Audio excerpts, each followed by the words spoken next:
Wow. Good day, everyone. How are y'all doing today on this beautiful rainy day? Hopefully you are nice and dry. You got your hat on and not an umbrella. If you are a man, the umbrella is for the ladies. Now I like to get straight into it. Yesterday was an interesting one, to say the least. And clearly, the people, they miss me a little bit, but they don't know really how to embrace me because they don't really know how to say how much they enjoy conversing with you. Hey, Cassandra Brown. Cassandra, they don't really know how to express how much they enjoy Sharon's Bracy commentary. Because yesterday showed some strange feelings that people have. You know what I'm saying? The Rim Bros was trying to slowly creep in. But I'm gonna fight back. I'm not gonna just allow remedial rhetoric to just go ahead and go out into the ether. No. You feel what I'm saying? Zero tolerance. I ain't gonna let it happen on my watch. If I hear nonsense, I'm sorry, I'm going to have to address it. And like usual, it is a lot of nonsense being said on these goddamn YouTube panels. I expect them to get better, Cassandra Brown. I mean, like, I've been whipping they behinds every single day. And I be having a stutter because you know what? I hit every time. So, you know, like, I even have a stutter when I'm whipping on them, and they still didn't learn their lesson. It's insane to me. I don't get it. I don't know why it's so difficult for them to understand that all I want them to is be a better man. Move a little further. I want you to be happy. I don't want you to be stuck in your room with the goddamn lotion making Johnson & Johnson richer. I don't want you to do that. No. I don't want you in that room making Johnson & Johnson richer because you just cannot stop buying lotion. You keep running out of lotion. Because we know you're making them OnlyFans girls rich. You're taking out loans to make OnlyFans girls rich. It's a shame. You need to stop. You need to cut it out.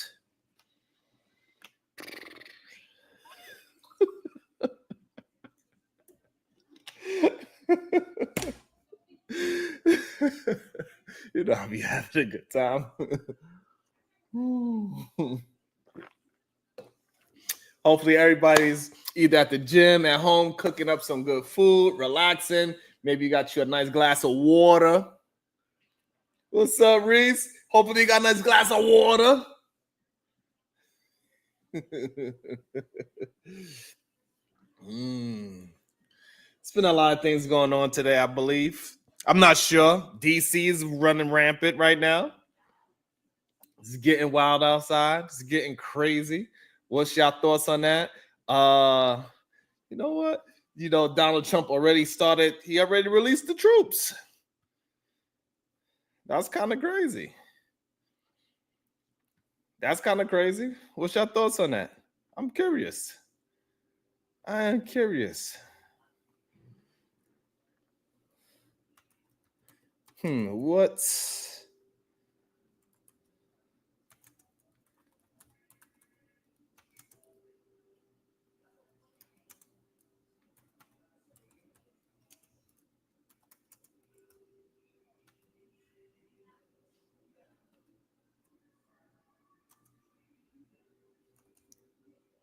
What's your thoughts on it? Y'all gotta talk to me because I don't know. I think it's crazy.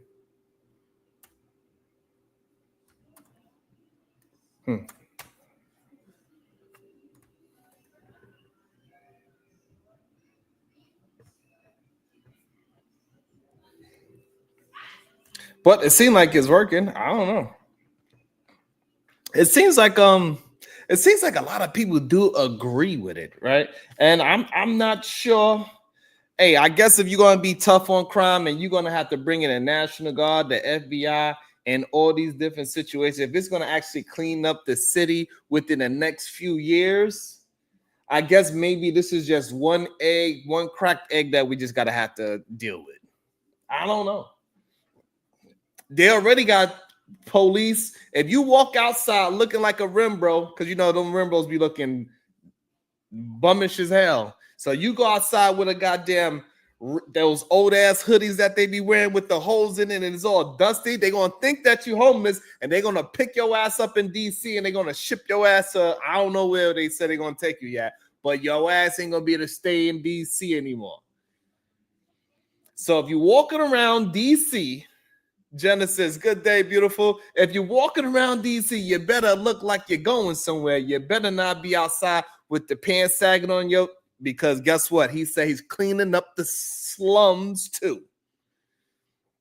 He said he's cleaning up the slums as well. What up, Easy? So that means if you look like you are a rapper with your pants sagging, you got a hoodie on and they got a little hole in it and they got some dust in it, they're locking your ass up. First they tried it and they said, let's see if we could get America. They said, let me do my Dr. Umar. They said, first, let's try it with ICE. Let's see if we could deploy. Let's see if we could get some troops in the streets that is specifically designed to harass a certain demographic of people and see if we could get the people rally behind it. So what did they do? They went for the low-hanging fruit. They said, let's target something that we believe every American should get behind. It. You really are American. Let's go after the illegals. So let's put a team together and go out in the streets and capture illegals and send them and deport them and do whatever we need to do. And everybody in America said, yeah, that sounds fine. Like we should have more jobs now because you got all of the illegal people out the country. We should have more jobs. More Americans should have jobs. Is that what happened? Or did more Americans lose their jobs? Interesting. But it is a lot more jobs in law enforcement. They signing anybody up to be ICE right now, goddamn it. So hey, go out there and fight for your country. So they slowly condition our mind to say, hey, listen, it is okay to send out some troop-like forces out there in the world, in the American world, to go out there and chase after a certain demographic of people. That's what he did. Bam! Everybody was loving it. Yes, Trump has got this place going crazy. He got all the illegals riled up. But little did we know, it was a bigger plan.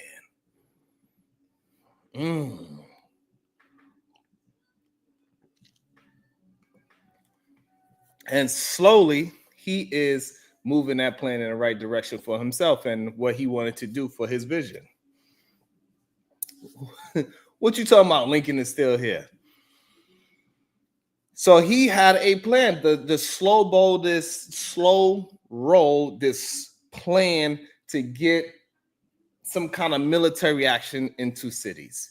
And in the first place he did it was the place that he actually got full reign over, DC, because it's not a state. It moves a little different. What's up, Tiff Attack? Good to see you. What up, HT?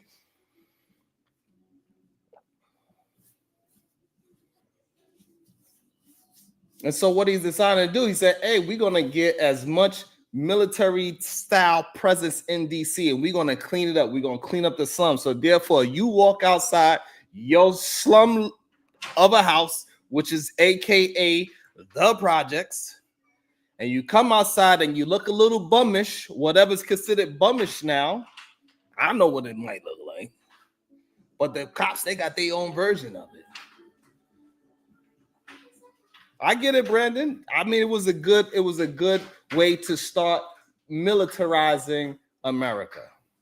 Is to start with the illegals and get people more conditioned of rounding people up. So what is he doing now? He's in DC. He got a whole new demographic of law enforcement, and what they attempt to do to round people up. And who else did he go after next? After the illegals, the other sore thumb in everybody's foot,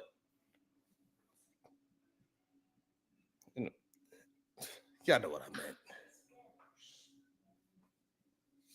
He's going after the homeless. Nobody really, majority of people that live in the city don't want to deal with illegals, and they don't want to deal with no goddamn homeless human beings.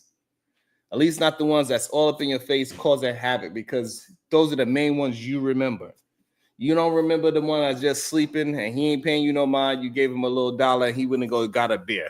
Nobody really thinks about that when you say homeless. When you say homeless, people mainly think about the crazy ones, the drug addicts, the ones that's doing nonsense, the ones that is committing crimes so they could go and sleep when it gets cold. That's the main idea when you say homeless. That's the people that you're thinking about. You're not thinking about the normal human being that got into a rough patch. No. You're not thinking about the normal human being. What they usually they go back to their mama house and sleep in their mama basement. That's what usually happens. Is playing those in Kansas City? Damn.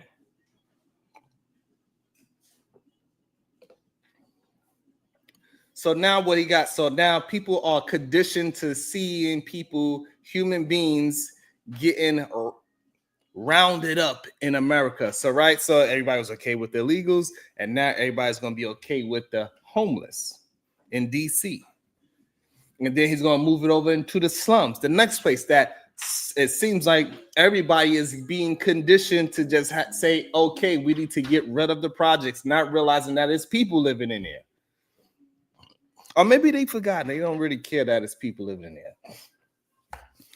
And I'm not excusing none of the bad things that's happening in there. So I think that's one of the narratives that they always love to talk about. That black folks like me just give excuses to the hood. I ain't giving no excuses to the hood. But however, it is people in there. And it is good people that live in the hood as well. Not everybody in the hood is gang banging. Mrs. Hall said, get the low lives out of here. Out of where? Where you at, Miss Hall? What are you talking about? Where they at? Where they bothering you at? Majority of the time, low lives really bother other low lives for the most part. Do innocent people get caught up? Yes, they do sometimes as well. But for the majority time, low lives is usually killing other low lives. You feel what I'm saying, Reese? So we have some good, decent folks in the hood as well. So this whole idea, just get rid of the project, just get rid of the slums. Hey, I don't really believe it's as easy as they trying to make it seem. But you got to start with the low-hanging fruit to get people comfortable with it. That's what they got to do, Sugar Bum. You got to get people comfortable, Corinne.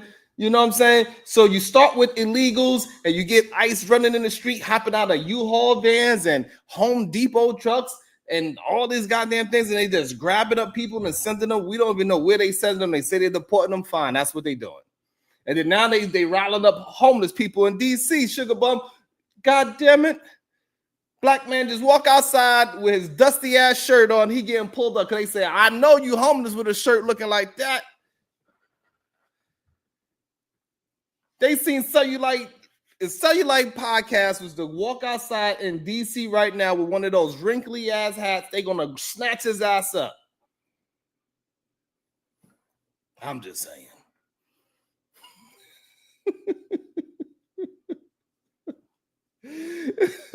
Cellulite podcast Sugar Bum walks outside in DC with one of those faded, wrinkly ass fitted hats. They gonna snatch up. They gonna swear that man homeless.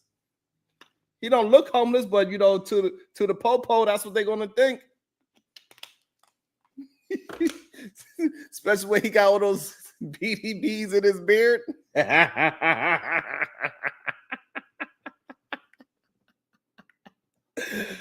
Oh, I'm just playing.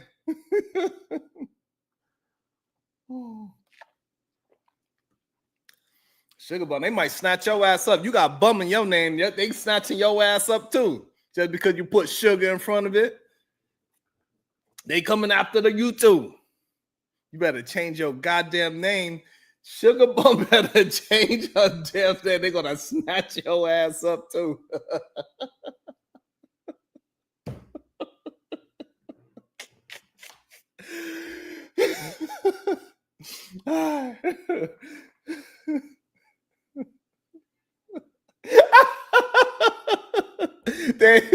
Since they ain't gonna know where to take drip at. Do we take drip ass to China, Mexico, or to the gym?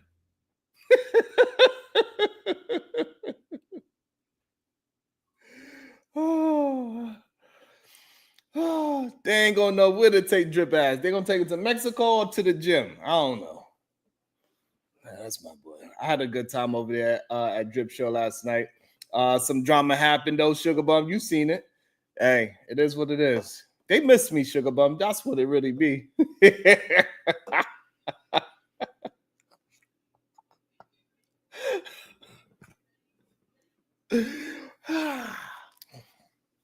But I do think it's interesting that, as DC hits a all-time record low for crime, at least in the past 3 years. But maybe because it went up so goddamn high that now it hit a record low. I don't know. Maybe that's what it. Maybe Sugar. Look, maybe Corinne. I don't know. Ignity. Maybe DC crime went so goddamn skyrocket high. It went to 1,000. And then now it's back down to 500. Now that's why it's a record low. I don't know. But all I do understand is that in the past 3 years, DC is at a record low. It's like them boots with the furs. And so they got, DC got low. You feel me? Yeah, I think so too. I think Trump just want to be the person that's just cleaning up major cities. And he want to be the one that was actually, I was so tough on the streets that I cleaned it up and I just did what I had to do. I had to be a man and do what I had to do. That's how he want to look at it. And maybe it's a good thing. But all I do know, it is a slow transition to now he's going to try to implement it in maybe someplace like Chicago next. And if it works in Chicago, Sugar Bum, and they're gonna make podcasts, they're gonna make podcasts get a job. God damn. Since 7, I don't know.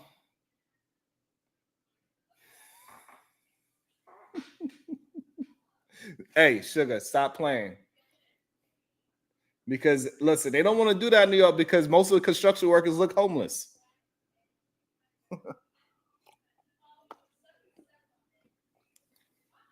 They be sleeping on the street. They eat on the floor. They can't do it in New York. It ain't gonna work. Too many people. They can't see the problem with New York, Sugar Bum. They don't know who's the bum, and they don't know who's the actual millionaire because millionaires dress just like bums. You ever see Keanu? You ever catch Keanu Reeves on the train? You wouldn't even recognize him because you're like, that cannot be John Wick dressed like that. Nah, that's not even possible.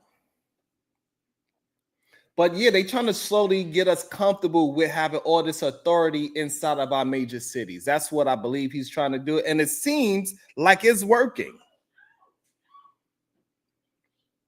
Donald Trump, his plan is working. I'm have to say, hey, I might not agree with him, but guess what?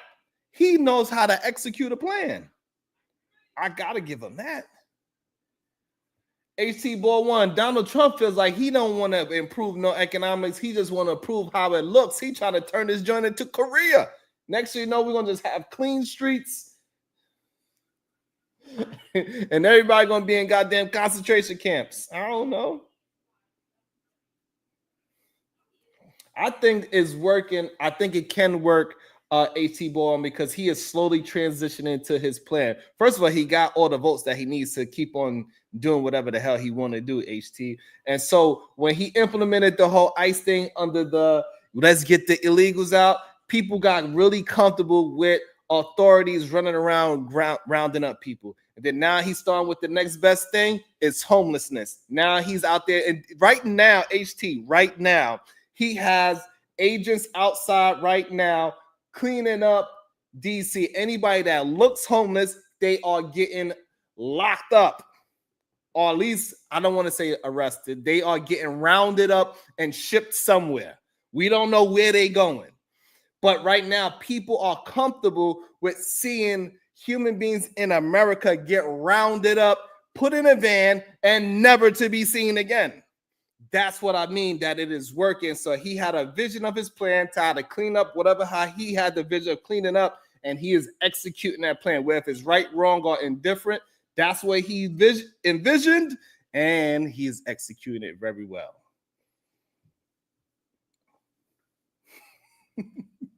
Sugar Bum ain't shit, I swear.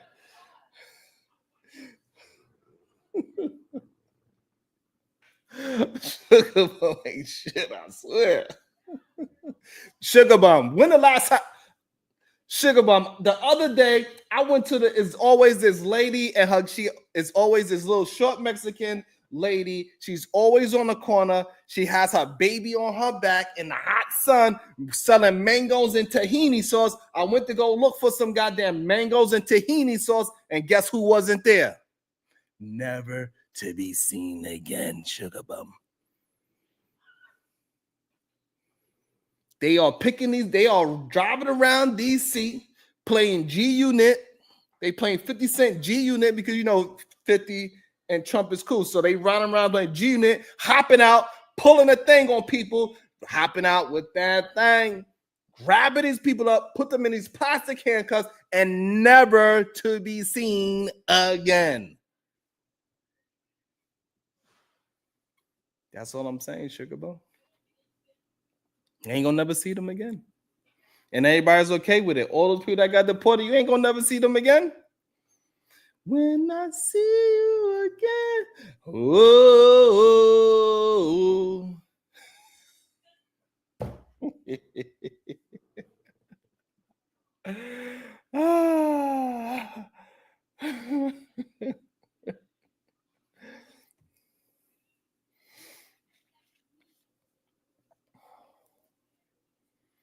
Hey, HT, you know, black folks been missing.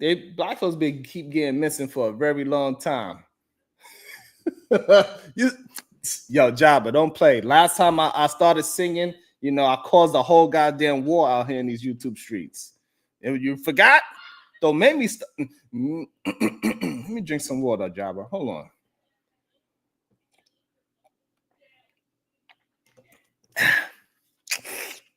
Don't make me start it up again, Jabba. Don't make me. I ain't gonna front. What they need, what Trump need to do, he need to go clean up the homelessness in goddamn Los Angeles some goddamn way. Maybe that's what he needs to do. But one thing for sure, Trump figured out a way to make people comfortable with gathering up other people, putting them in a van, and never to be seen again. That is one thing America got comfortable with. And now he's doing it to homeless people as well. He got people in DC right now just walking around in the streets, and anybody that looks like Cellulite Podcast, he's grabbing them up. He's putting them in. He said, oh, you got a scraggly bed? Come here. Go in there. Straight up. Straight up. You know, speaking of that, I just thought of something. What do y'all think? I got a question.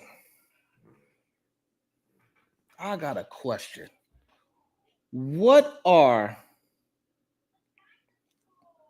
Kidnappers' favorite sneakers? I want to hear some answers.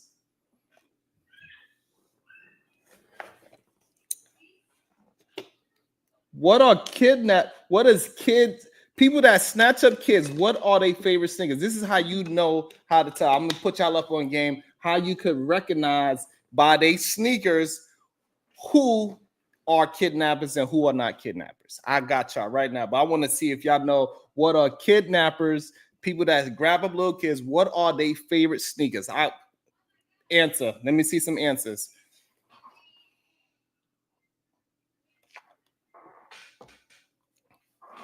Sugar, no, it ain't it ain't no damn New Balance. Skippies? Ain't nobody wear no damn Skippies, Corinne. What are you talking about? Yeah, where you get Skechers? No, Skechers is for the rich. That's people that own laundromats. They wear Skechers. Even though it's very close. It's very close. No. Kidnapper's favorite sneakers are white Vans.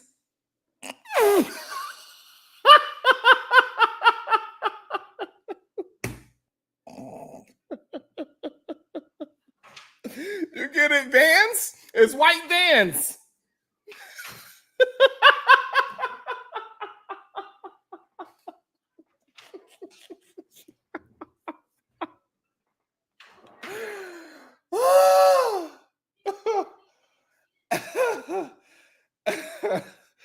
God damn.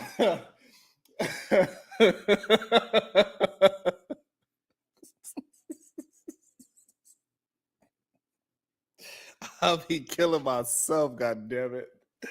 Oh, I know I made that. I even got easy to laugh. You know I'm doing good right there.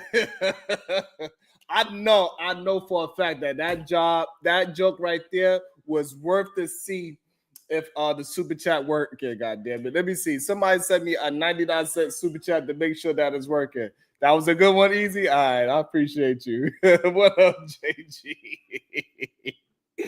Oh, my bad. It just popped in my head. I don't know. Sometimes I'll be wilding out. I'll be having so many silly thoughts in my head. Oh man. All right. I got it out. I feel better now. I got it out. Let me see. But my real problem is that I don't really be understanding why so many of our people, right? They just back the nonsense all the time. So we even got what up next? So we even got Sugar Bum. She be Reese, what you mean? Reese, you been let me find out my girl Reese hating on me. Why are you hating on me? I got enough of the Rim Bros hating on me, man. I got enough of the Red Pill instead of Metasphere, man. These no good suckers. It's all right. That was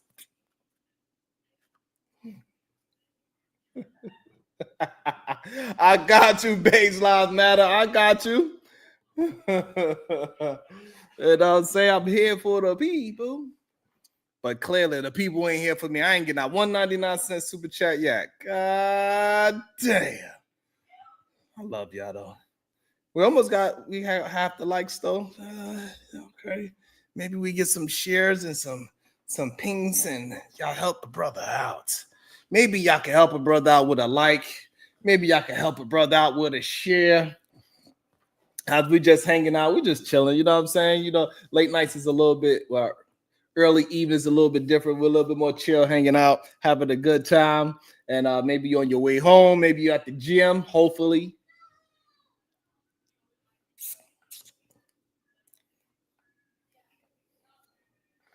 But, people like Sugar Bum says she happy that they clean up these goddamn streets. But the problem that I really be having with it, like, hey, maybe it's going to be good. Maybe 5 years down the line, we're going to say, hey, Trump did a really good job. He cleaned up D.C., he cleaned up Chicago, and hopefully he cleaned up L.A.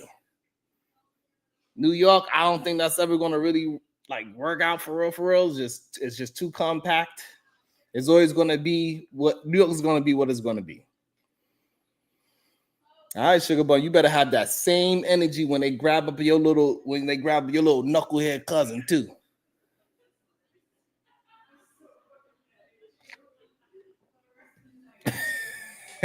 Hey, with your name Babes, I don't know if you could use that word, but I don't use the N-word no more. I don't use the N-word no more. I say friends. You my friend. You feel me, my friends? We feel you. But speaking of friends, right? But that kind of makes me think about it now that I kind of like put that twist on it. It kind of made me think about, damn, they did have a TV show in New York. Made friends? But I don't remember seeing my friends there. Oh,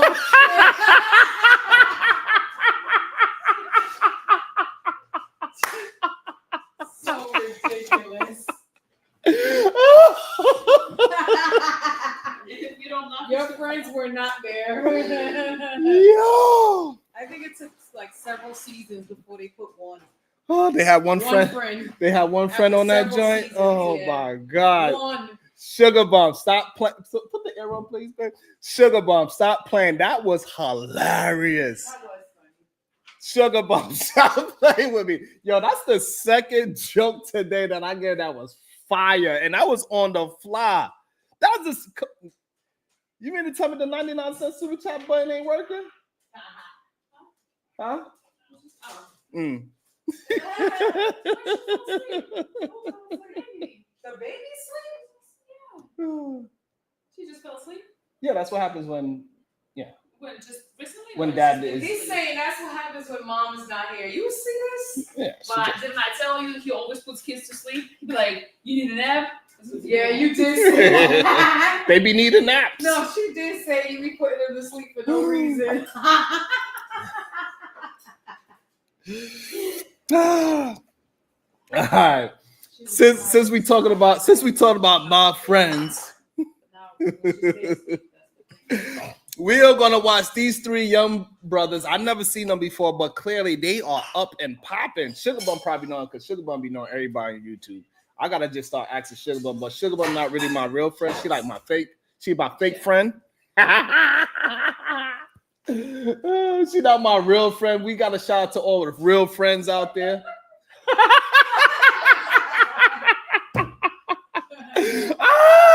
There we go. There you go. You know what, Sugar Bum? You my friend. You my real friend. I'm sorry. Too much of a good time with that. Shout out to my girl, Sugar Bum with the $1.99. She said, "Yes, Sharon, you my friend. I got you. The super chat is working." Thank you so much. I appreciate you. You being so generous because I only asked for 99 cents. She doubled it up and gave me $1.99. Shout out to my girl. I really appreciate that, man. That makes me feel so good and joyous. You know what I'm saying? All right.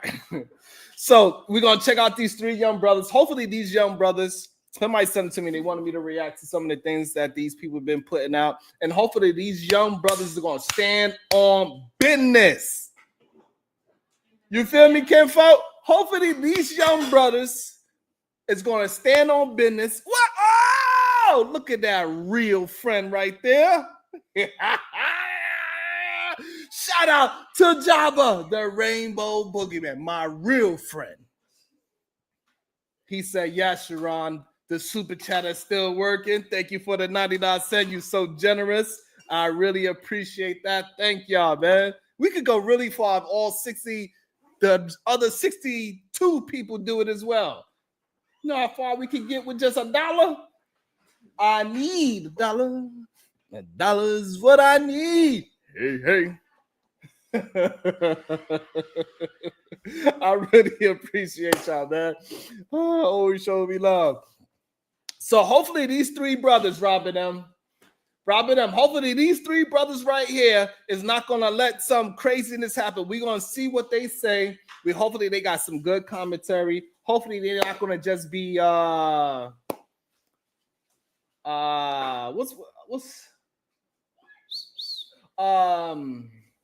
hopefully they're not conservative douchebags. Hopefully they're not that. Maybe they just Republican and they're gonna be just some honest young men. Hopefully there's gonna be some honest young men, and we're gonna see what they say. I don't know what is gonna be said. Yeah, shout out to my girl, Miss Corinne Mackey, always being my real friend. She's a real friend. Thank you so much for the cash app, baby girl. Baby girl. Let me see you do a dance, do a twirl. Thank you so much. You're always so generous. I really appreciate it. Thank you. All right, so we're gonna check. What HT? Don't disappoint me. Not these three young black men. Nope. Because I know Sugar Bum would date every last one of these three young, beautiful black men right here. I know it for a fact. I ain't hear them speak yet. I didn't hear them speak yet. But we're about to check it out. Let's see what happens. Don't disappoint me, young men. Yeah, I appreciate it. And World I Tour will. sent $30. My YouTube feed is full of black people reacting to your content and agreeing with you. Smiley face emoji. Quite endearing, I must say. What up, the blacks love you. ABS? Nick. Yeah, it's so But it was funny us. because I got called a racist forever, and now my monologue about black people's going viral, and all the black people are reacting to it, and they're all agreeing with it for the most part. And So maybe I need to go find that video of, maybe that's the video they wanted me to talk about. Maybe they did that. Martin Luther King said, because you know Martin Luther King, he's a real friend too. He said, I'm not going to just double up, I'm going to quadruple up. He says, grown man giggling, shake my head. I'm sorry, but I enjoy myself sometimes. Unlike some of you rim bros, y'all enjoy yourself in a different way. Y'all enjoy yourselves in a lotion type of way. But me, I just love. You feel me, Martin Luther King? I appreciate you. Thank you so much. He didn't just give me the 99. He quadrupled up with the 499. I appreciate you, Martin Luther King, even though you're talking your ish. The one on the right is okay, you guess? He probably gonna be the most racist one. But let's see. Nick Fuentes. That's crazy because anytime I ever heard Nick speak about black folks, it was always in a very whatever, Martin. That's the same thing my wife say too. Big head. Yeah. That's funny that he said the same thing. So ridiculous. Why you think the ladies love me? Boy. Smart.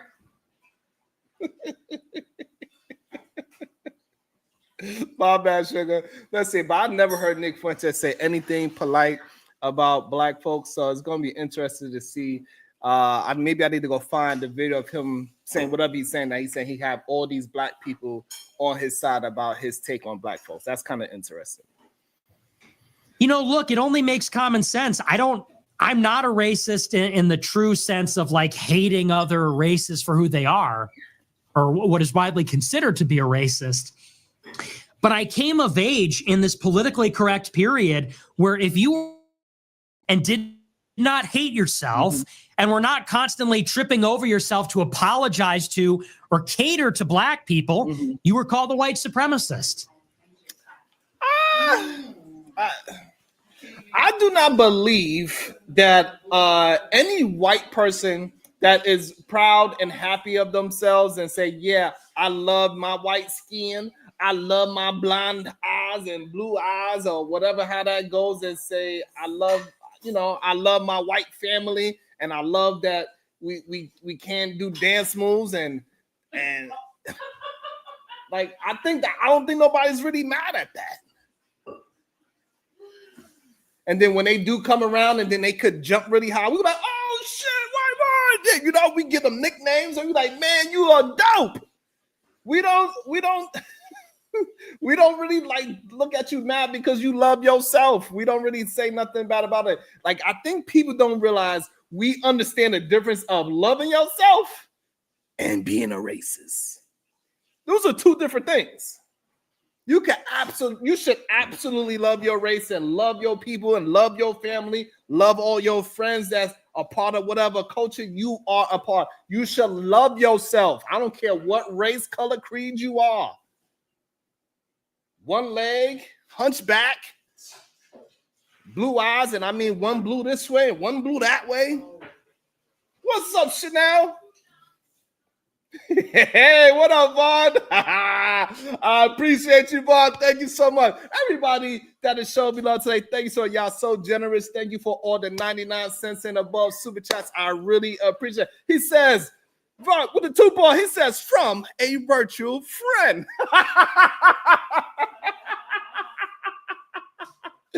I see what you did there. I was just, you know what? I spoke him up. I was just talking about you, sir. I was just telling everybody, hey, listen, this is serious, y'all. No, hold on. This is a serious thing that I got it because I'm glad that he's here so he can hear me. I could say it to him personally now because I'm very concerned about this. I got some kind of like some scary information. So say like this is very important to you.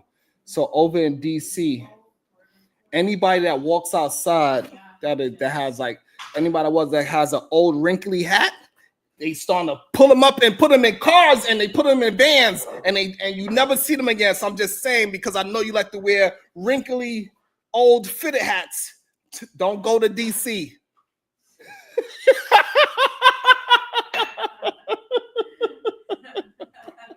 Anybody?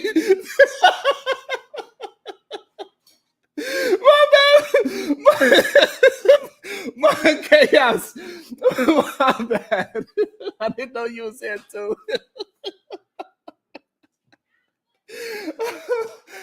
All right.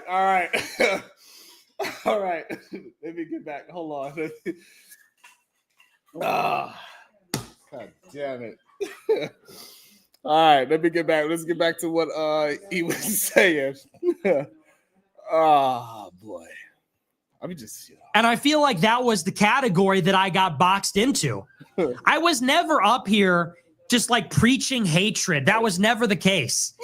And I always got along with black people. I always got along with Bryson Gray. I got along with the Hodge twins. I got along with Myron, Sneeko, Yay. So, thank you so much, bro. B, thank you so much. Yeah, so like you named 5 black people that you know, they all were celebrities. Fine, that was cool. You able to name some dope celebrities. But the people that you name are kind of leaning towards they are going to talk about black folks. So, and we understand that was a very strong way to be productive on this this social media thing, right? You're a black person and you are saying the things that white people want to say. That's how Myron got very far where he was at today, right? He even said it himself. He said it when he was speaking with the angry man. He said he says the things that white people want to say because his skin color give him the protection to say these said things. So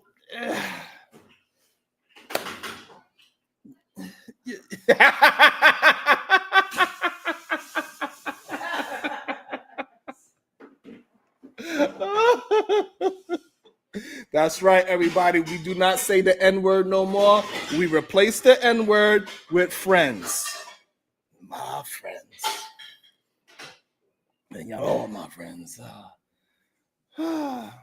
So, you know, I don't know about that, Nick. The people that you named, they kind of on that selling black folks out type of ish. So, hey, it's looking a little shaky to me. But I always got along with black people. Damn, that's I had these controversial views, but I believe I was boxed in because, again, you know, from the time that Michael Richards did that comedy routine where he said the N-word 1,000 times, and like a few years ago, it was so politically correct. Again, if you were not a self-hating white person, you're racist. If you went out there and said, look, I'm white, I'm proud to be white, I like white people, and I have nothing to apologize for, they would say. So, hey, thank you so much. I appreciate it. Thank you for being so generous. I really appreciate that. Shout out to Cellulite Podcast. He's like maybe like 2 people away from 10,000 subs. He's about to be a part of the 1%. Shout out to Cellulite Podcast, showing so much love and appreciation. Thank you so much. Showing support. Thank you so much. That is very beautiful. Thank you so much. I really appreciate that. Thank you. And as this guy, Nick, as he's saying this, no, this is not a true statement. Nobody is mad at white folks for being happy to be white. Nobody is mad at a white person for taking advantage of whatever they can take advantage of for being white. Nobody's mad at Sammy Sosa for once being black and turning white. It's like, it's okay. That's what you want to be. Shit. Oh, excuse me. Let me correct. Excuse me. He passed his 10,000. He said he is 10.8 strong. Shout out to Cellulite Podcast, moving along in his YouTube game. Shout out to that. That is an awesome thing. Want to be, maybe y'all can help me get halfway there by hitting the share button. That is what's up. Let's keep on moving. That is dope. Shout out to, hey, my real friends. Brandon Dusan showing support. Hashtag L. I appreciate that, bro. With it being so generous with the 199. Thank you so much. I really appreciate that. Thank you. Word up. Appreciate you. Hey. What up, OG Do Dirty? He young as hell with the name OG. What's wrong with these YNs nowadays? These young friends.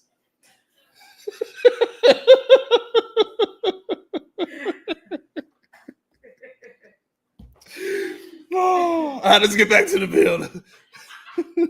Hey, wow, you're a racist piece of shit. Damn, they say you're a fucking white male. You have no culture. Step aside. So, what's up, Black Beauty Gaming? What's up, Renee? Do white Americans have a culture? Yeah, I guess so. Yeah, they got F-150s. They got beer. F-150s, beer. Barbecue? No, not barbecue. We can't get them barbecue. F-150s, beer.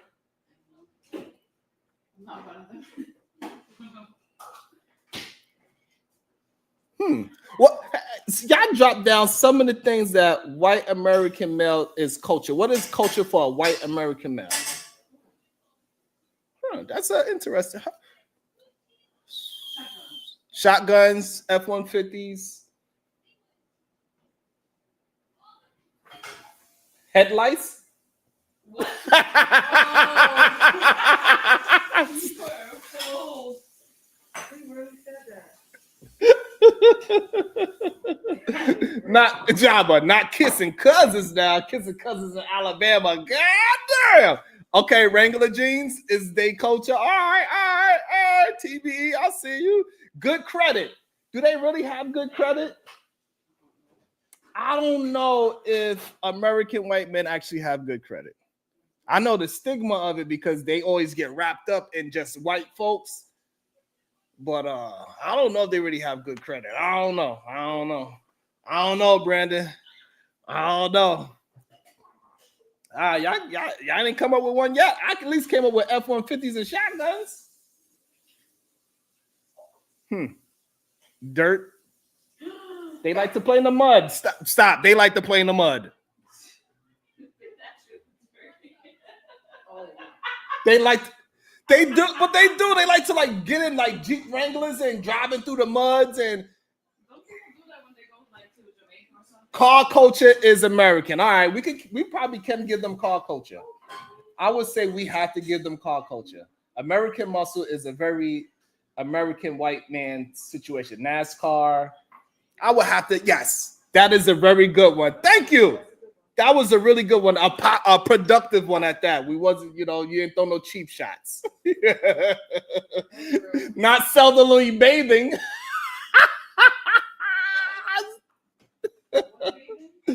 Oh, y'all are crazy. But anyway. Outside, your time is over. And, the inverse of that is if you were not tripping over yourself to not offend black people. Right. Like, yes, I have said the N-word on the show. Don't do I've it today. uttered that word. I know it's a crime. It is a crime. It's practically a blasphemy. It is blasphemous. But it's like if you're a white person that doesn't let them control your speech, you're racist. If you're not tripping over yourself to apologize and pander to their feelings about crime or these other topics, you're a bad person. I was just ahead of the curve. I think black and white people have realized that there was this excess. I think we've all realized, like, hey, Houston, we have a problem. We had this narrative 5 years ago that, like, the police were the new Ku Klux Klan, genociding black people by killing them. All right. See, and this is when he starts to get into where it's not just he's proud to be white, right? Now he's have an agenda. Now you are moving it towards something different. And this is when we'll say that you are racist, right? Because we do understand that plenty of articles have came out saying that how these racist organizations has infiltrated law enforcement. Why are we trying to act like we don't understand this? This is crazy to me. And we got these three black brothers better say something. These three black friends better say something, because y'all all know we don't say the N-word over here. We say friends. So these three black friends, they better say something, because, hey, we know that they did, racist organizations did infiltrate law enforcement for a very long time. So, again, is it the majority of law enforcement? I hope not. I don't think so. So if you want to try to say the minority majority thing, then yeah, we can understand what you're saying. However, we understand what is actually happening. Oh, baseball is another. Can we call that culture sports? I guess we could call sports a culture. Yes, that's another good one, luxury bucket list. Thank you for that. Asians got the highest credit score. So Brandon, no, you're wrong, my friend. Conscious moron. What's up with these friends, ain't folks?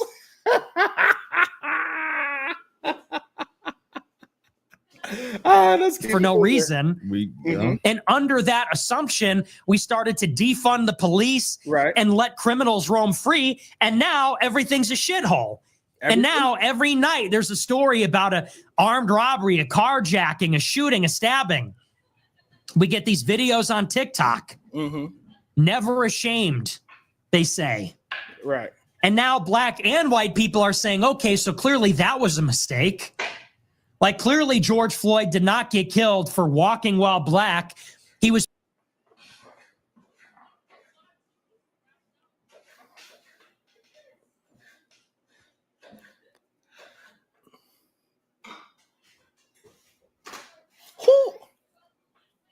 Who here believes that or heard anybody ever say George Floyd got deleted because he was walking while black? Oh no, I'm gonna have to open this up.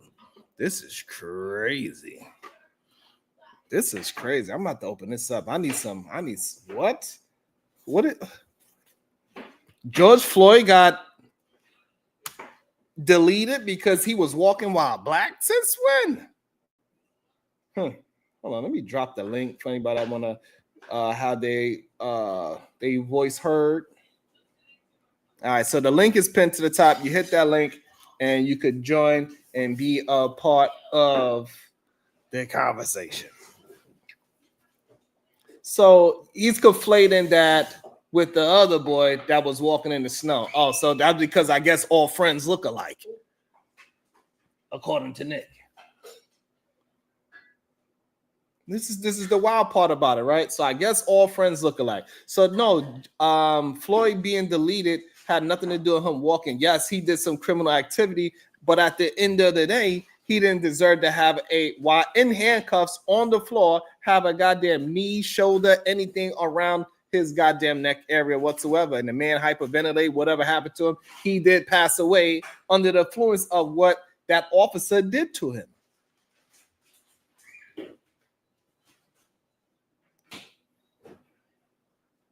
So So this is why people are tending to believe that you ain't just a lover of white people, but you are a racist.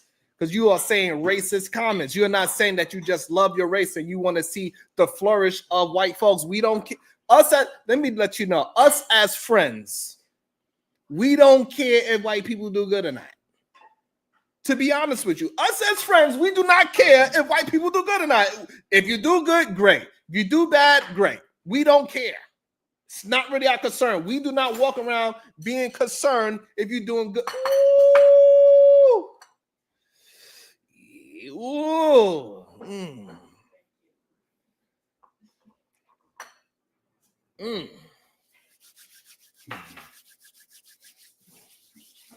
What's up, Mr. Beans? Good day, sir. Nobody cares if a white man is doing great or doing bad. Like us as real friends, we are not concerned about those type of things. Like, hey, we just want to. We just don't want. The whole reason why we had civil rights movement is because we wanted to be treated civil. We didn't want to get hit upside our head for drinking some water. We didn't want our whole town to burn down because there was a couple real friends out there building a community. Because Mr. Beans, you just walked in. I'm not sure if you know, but we don't use the N-word no more. We changed the N-word to friends now. So instead of saying the N-word, we say friends. We are changing our language. So again, this is what we really wanted. We wanted, it was just in Tulsa, Oklahoma, it was just a bunch of real friends out there trying to build up their businesses with their other friends out there trying to get some money. That's it. Nobody really be studying y'all like that.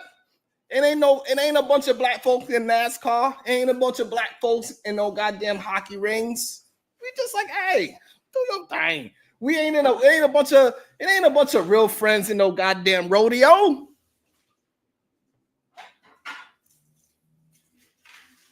Nick, what you talking about? And why these three real friends up here is just letting him say this?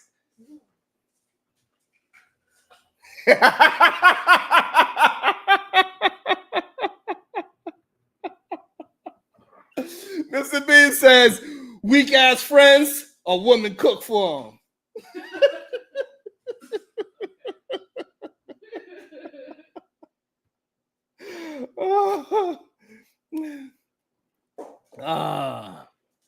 What up, Ignorant TV? Your name says it all. Part of this epidemic of black sociopathy, which does not characterize every black person, but there are a lot of black people that feel entitled and they menace society, or they believe the rules don't apply to them and they commit crimes and they're emboldened.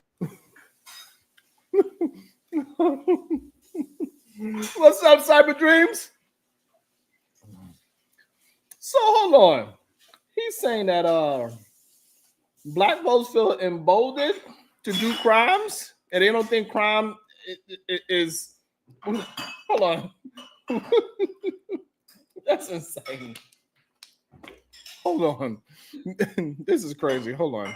Let me make sure I heard that right. Rules don't apply to them and they menace society or apathy, which does not characterize every black person, but there are a lot of black people that feel entitled and they menace society, or they believe the rules don't apply to them and they commit crimes. And that's crazy. Black folks don't believe rules apply to them and they commit crimes because of that. How did you get the memo? Omega Drex, you believe in this? Black folks don't believe the rules apply to them, and that's why they commit crimes.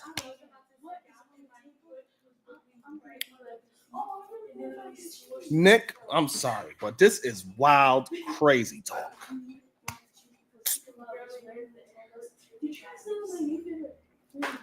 This is wild, crazy. So the link is open for anybody that disagrees. And they're emboldened. And I think everybody's coming to recognize that's a big problem for all of us. Every law-abiding, decent person is going to say, yeah, clearly racism was not the issue. The issue is that opportunists will take advantage of a situation.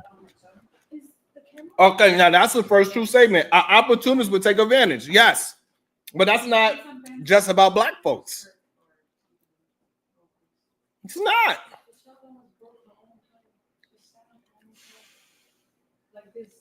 It's not. This was up and she sat on it on like this. I believe that they kind of say that they stole the country, right? They actually stole it from England, correct?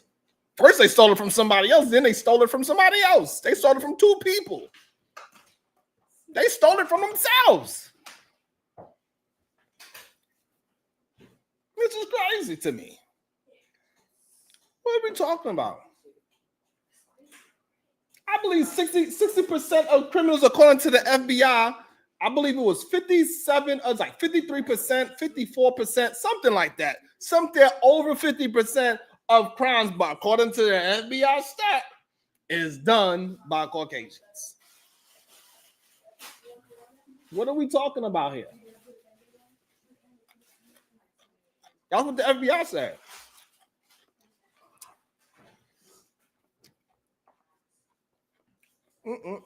Crazy. There are opportunists who think they're not going to get in trouble for breaking the law. What do you think they're going to do? They're going to break the law. That's opportunity. So it is. Okay. So anyway. Yeah, that's all facts. 100% was- facts. I don't know how you can disagree with anything in this clip. Yeah, I mean, I like the way he broke it down. I completely agree. Yeah. The opportunities, 100% right. You're 14, you're 13. I have an opportunity to commit a crime, so I'm going to commit a crime. Not only that, Yeah. England says 63% of white folks. It's 63% of Caucasians that actually commit the violent crimes in America. So this whole idea that black folks is doing all the criminal activity is crazy. That is fucking crazy. That's number one. Number two, now he's saying that, hey, that 14-year-olds is like, hey, you know what? I have an opportunity to go to jail, commit crimes because I'm not going to say that's not how adolescents think at all. They're not saying, hey, you know what? This is wild. And this is how easy it is to influence, I guess, well-to-do black folks. Is that what it is? Maybe they well-to-do black. Maybe they are well-to-do friends. Because maybe these well-to-do friends, they think this way because they don't really understand what's going on. Even though they will do everything else to look like they will try to make themselves culturally appropriate a real friend. Like he probably has tattoos. I see he got some long hair, like he got some locks in his head. I'm pretty sure he know all the real rap friends music. Wild. So you know what I got from that too? A different perspective with the opportunists. What about the white liberals and all that who funded a lot of this stuff that he's talking about and came up off it and made all these organizations and did all these things in the name of helping black people just to get their loyalty and their vote and their money. you know, it's interesting. White liberals actually empower this type of stuff that he's talking about. 1,000,000%. Like like that's why that's my least favorite type of liberal is the white liberal, because all other group of liberals and this outrage and these ideologies is emboldened when the white liberals start pushing it. Do y'all think the white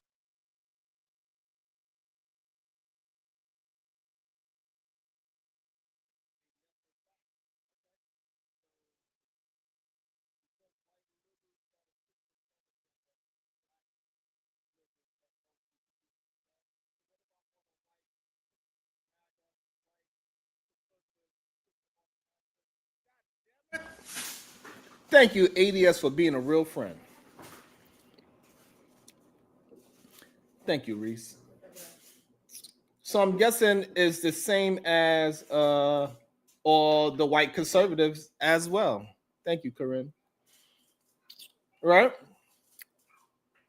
It's the same for all the white conservatives that push this goddamn agenda, to push this MAGA agenda, to push it to where it's at, and now they got every black person making money because they are a black person saying white rhetoric, white racist rhetoric, white nationalist rhetoric. It's not like It's not like I was. It's not like they are actually going points. They just regurgitating things that they heard. So I don't know. I think that's kind of interesting to me. Because we know like a lot of these black content creators, they didn't pop off until they started going against black folks out there in the world. Until they started putting those black MAGA hats and everybody started, that's when they started to get all the goddamn traction. So maybe it's a small thing. I don't know. Maybe I'm doing the wrong thing. Black liberal created the black liberal. Duh. Yes. I'm talking about like Duh. Al Sharpton, black activist, black. Yes. Yeah, because they were the ones. It's like they started attacking other white people for not agreeing with their side of things. They were also canceling people, and they, like think about when the owner. Oh shit! He just said what I said in reverse just now. He said white liberals was attacking white folks, and that's how they got their claim to fame. And guess what these black conservatives do? They attack black folks, saying that I could say because I am black, so it ain't racist because I'm black. I'm just like you. I'm just recognizing the bad things that black people do, even though that's a very small minority of black people that do these degenerate things. What they really need to be talking about is poverty, human beings, and not black people in whole. Because anywhere you go in a poverty neighborhood, is the same type of crimes being committed at the same rate as well. What's up, Bob Cherry? Bob Cherry came up there last night whooping ass. What's up with your Bob? Shout out to my real friend, TB Trucking. Good day, sir. Thank you so much with the $5 super sticker. I really appreciate that. That was so generous. Thank you so much. I really appreciate that. Thank you. You understand? So I just think that is just a little strange. That but maybe it's a good playbook, right? So they learned from the white liberals of what they did back in the days. Hey, you know you good, bomb. It was hilarious though, Bob. I was like, oh shit.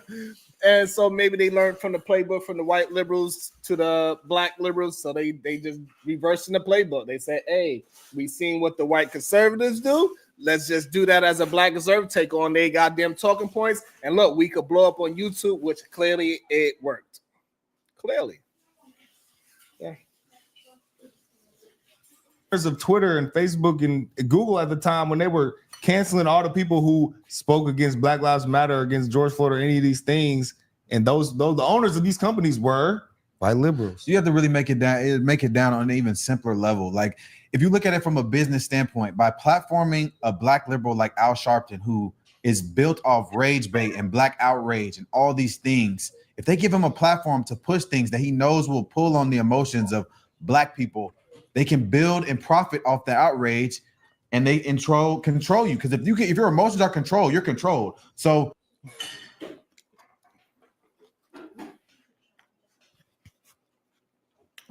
I literally think they're talking about themselves.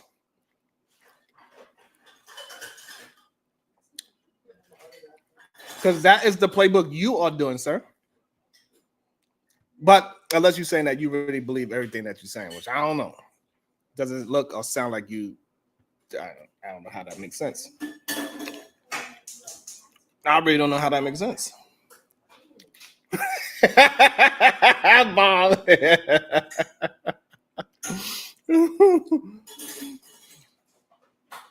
I don't understand how that makes sense. So, like, all you did was reverse it, right? Let's just listen to what he said again, because it sounds very like what you are doing now. That's the weirdest part about it. People don't even realize sometimes that they tell on themselves. This is why. From this standpoint, by platforming a black liberal like Al Sharpton, who is built off rage bait and black outrage and all these things, if they give him a platform to, and yours is based off a white outrage, push things that he knows will pull on the emotions of black people, they can build. And you still doing what is pulling on the emotions of black folks as well, right? Because most folks is looking at you like, what? Why would you agree with somebody that is known to say racist things out in the public, out in the world, and trying to get other people to side with him on his racist views? It's the same play because he's not saying it because he wants black folks to get better. Come on. Build and profit off the outrage, and they control you. Because if your emotions are controlled, you're controlled. So when they need black people to get upset about something or black people to be on board with these white liberal agendas, they bring in people like Al Sharpton to push outrage and get black people on board. And I guess they do the same thing now with the black conservative.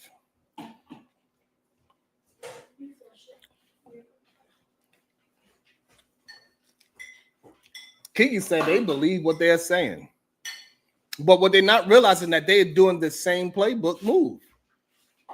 He literally broke down the playbook move that he is actually executing right now. But for some reason, he believed that his is genuine and everybody else's is not.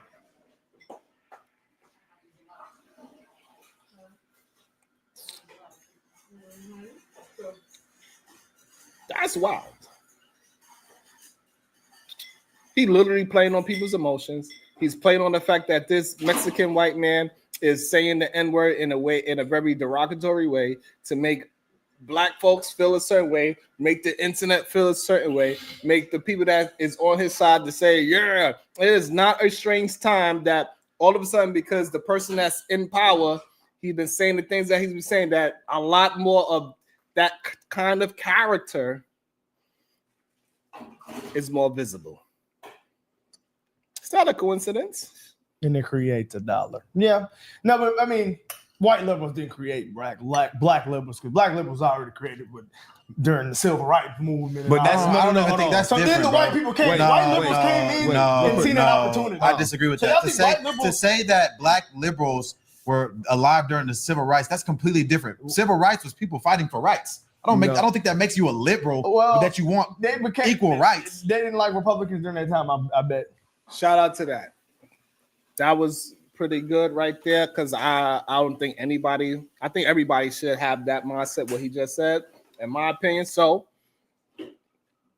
he ain't 100% wrong, at least at this moment. So shout out to that. I agree with him with that.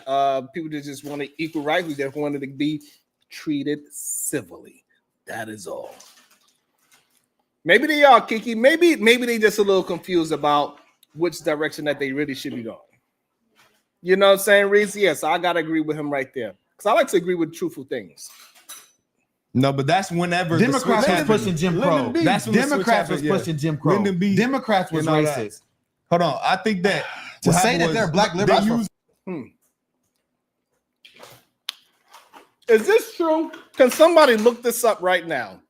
Did the Democrats push for Jim Crow? Who was pushing for Jim Crow? Maybe let's do a poll. Who knows the answer to that question?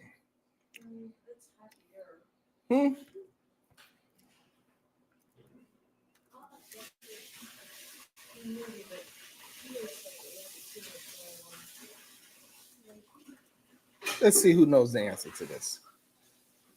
You didn't hear me? I'm gonna put it in the chat. Who pushed for Jim Crow? I think that's decent enough English.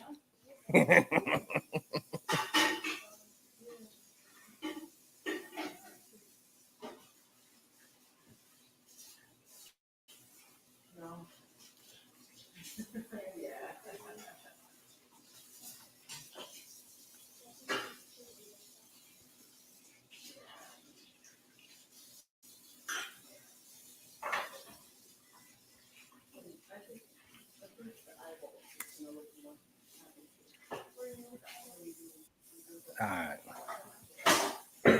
right. The Dixie. Keyword there. Welcome to the show.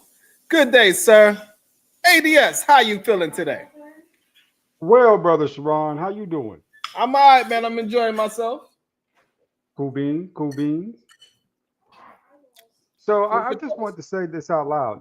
So now we acquisition to knock off wannabe white dudes. This dude, he's a mutt. He's a Mexican. And he telling us what to do now, too. We follow him. That's what it seems like. He a mud. He a knockoff. He ain't even a real thing. That's like you going down to discount mall buying yourself, saying, pair of Marshallese, right? And the shit ain't, saying, got the tag on backwards. Bruh, get his ass up out of here. But hey, these three friends of mine, they are saying they agree with him, and they saying that.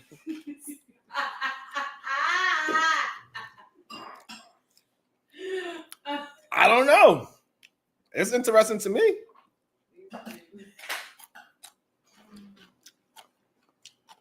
Yeah, I would think the discussion would be more centered around, hey, is the knockoffs now trying to tell us what to do?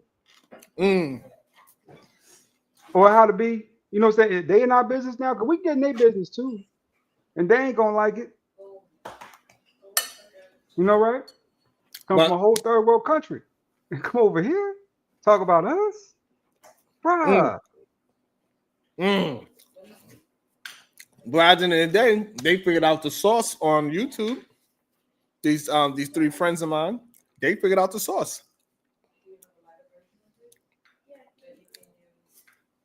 And this is what they listening to. And they're gonna get other young black folks to listen to it as well. I don't know what to think about that. I just hope the people that do listen to it, they have their own mind and they do their own research and they really start to think about what are they doing, right? And not just follow them because they are popular and famous, but also listen to what they're saying. Listen to the good things that they say, analyze the good things that they say, analyze the bad things that they say, and don't just follow them. Hopefully that is what's going to happen. Shout out to DB, shout out to Big Gibbs. What it do? Let's listen to some more. Fighting for rights is completely. Why people still Democrat then? Because that was different. That was during Lyndon B. Black people became liberal because Can I say something, the white liberals convinced them we are for you. This is piss poor preparation on their part. You could easily Google 99% of the stuff they talking about and get just straight answers from it, right? Name one. When it comes down to the Democrats and were they against us getting civil rights or not initially, you can Google that. They'll say, yeah, Dixiecrat. Bomber said in the chat. That's common knowledge, right? That's easy stuff. You know what that shows me, Sharon? What's that? That for these black men to focus on history and not know the history they focus in on tells me there's piss poor leadership in the black community. This is stuff you're supposed to be taught at 9, 10 years old, 11 years old, right? These folks is in their 20s and 30s and don't know basic black shit. Maybe it's our fault. I don't think most people use the word Dixiecrats and actually know what it means. So that's why they believe it's just Democrats. So ADS, when you pull it up, what does it say? If you did, I don't know if you did or not. Give me 1.5 seconds here. Let me type this up. All right. Were the Democrats against civil rights? Let's just keep it simple, right? See what it said. Okay. What is that? Okay, Civil Rights Act of 1957 Act. The Supreme Court ruled school segregation unconstitutional in 1954. I don't think this is the right thing. A few moderate leaders shifted to openly racist positions from the Democrats. That's what it says. Okay. Welcome to the show, the beautiful Bomb Cherry Juice. Good day. How you doing, beautiful? Can y'all hear me? Hey, yes, we can. Hey. Basketball Bro starter pack.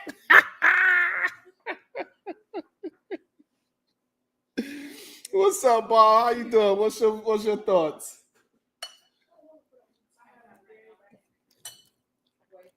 Where you go, Bob? Oh, I'm back. Okay. So we got to understand how things evolved, right? So back in the 1800s, because that's what we're talking about when Jim Crow started, the Democrats were what we would consider the Republicans today. So it was mostly with Dixiecrats, right? The Southern people was fighting to keep slavery, and then when they lost all of that, they came up with rules to, you know, put on black people. So, which is Jim Crow. So they were considered the Democrats back then. Well, we would consider the Democrats today. That's what they did back then. But things changed in the, you know, in the 1960s, 50s, when we were looking for our civil rights and things like that. And so all they got the timeline mixed up. They are confusing the civil rights movement with the Jim Crow movement.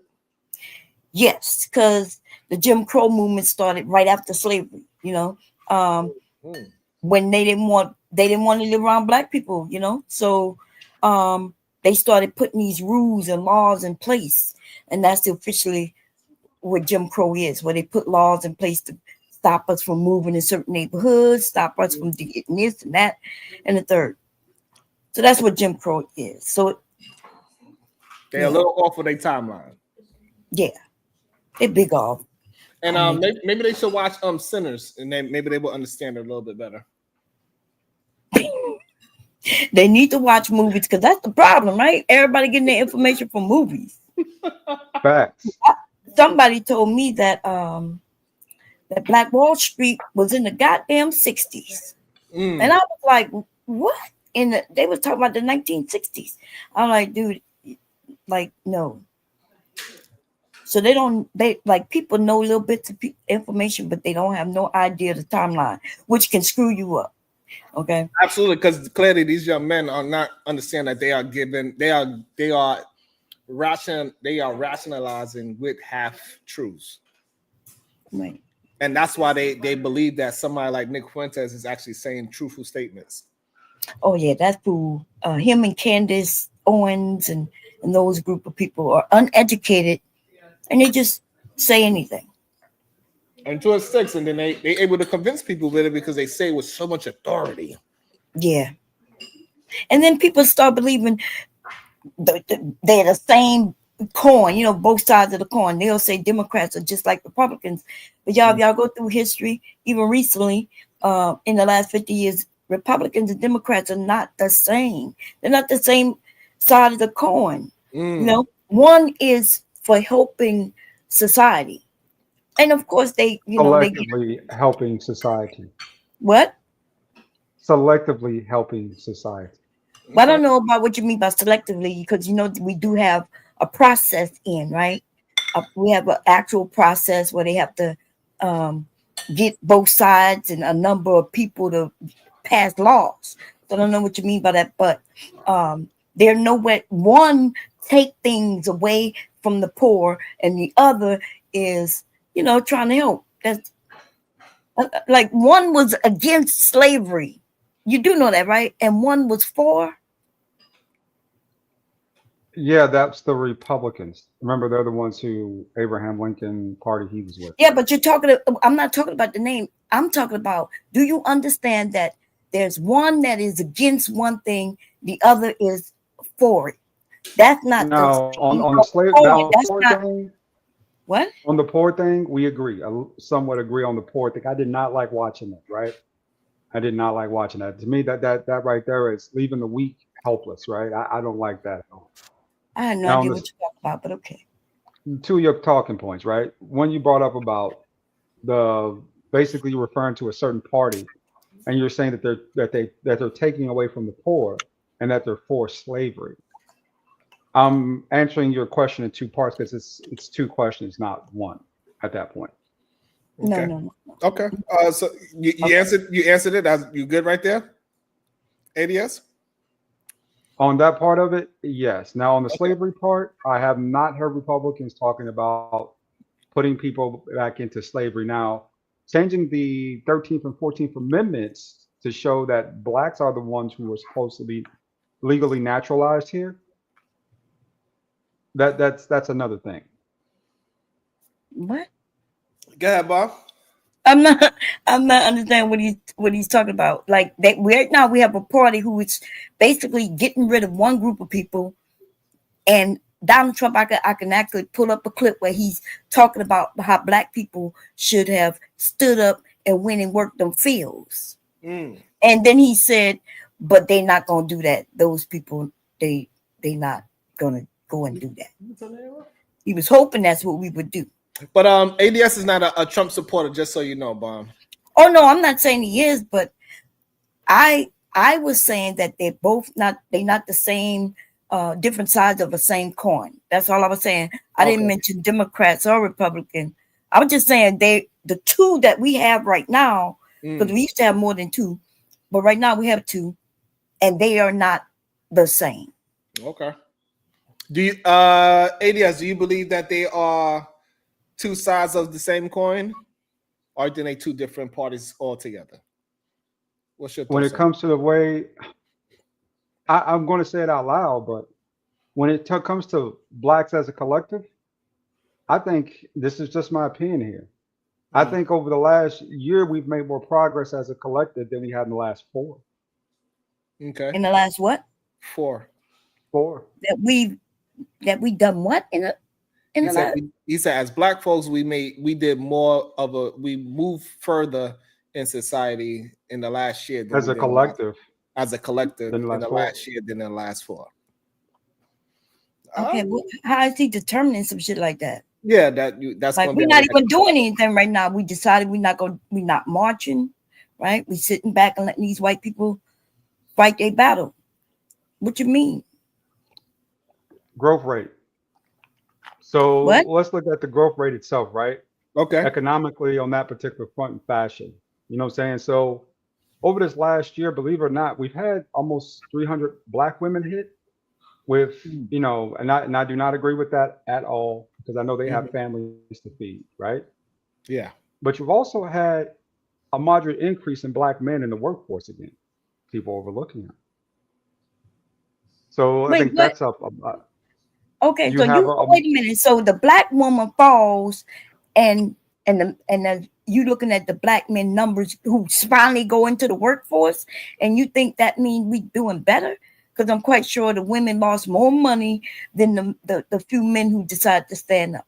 Is that what you're saying? Yeah. Maybe I'm confused. What? Lord have mercy.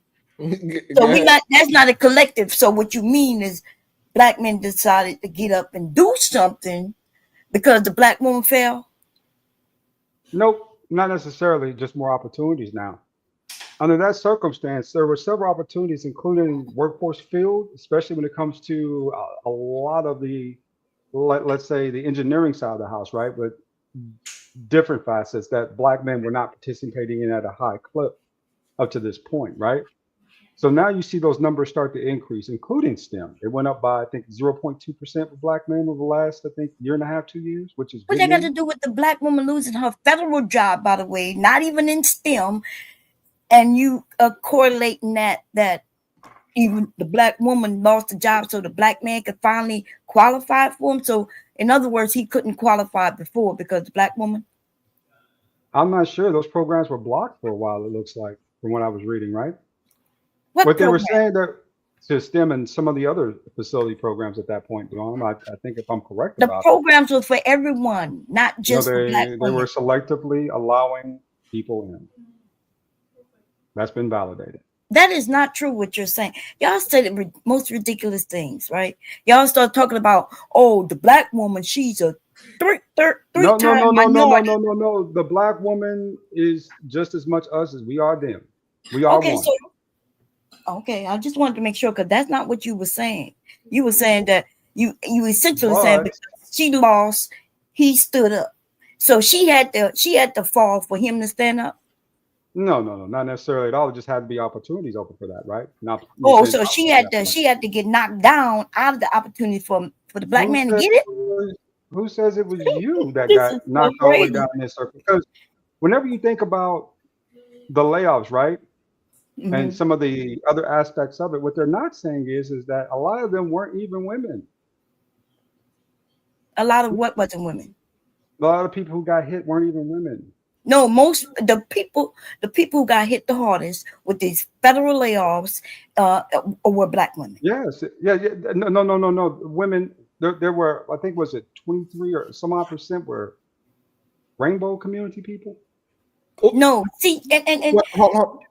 So right, okay. Even if they are rainbow community, that doesn't take away from the fact that they could be women. all black, right? All Right. black. You know what I'm saying? ADS. I They get could- that part of it, Sharon. Okay. But what percentage for actually?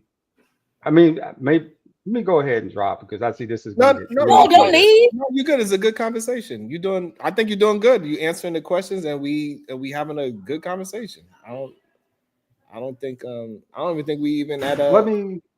Yeah. Can I set baselines and Google some of the information and get back over? Yeah, to you? One that's second. fine. Yeah, absolutely.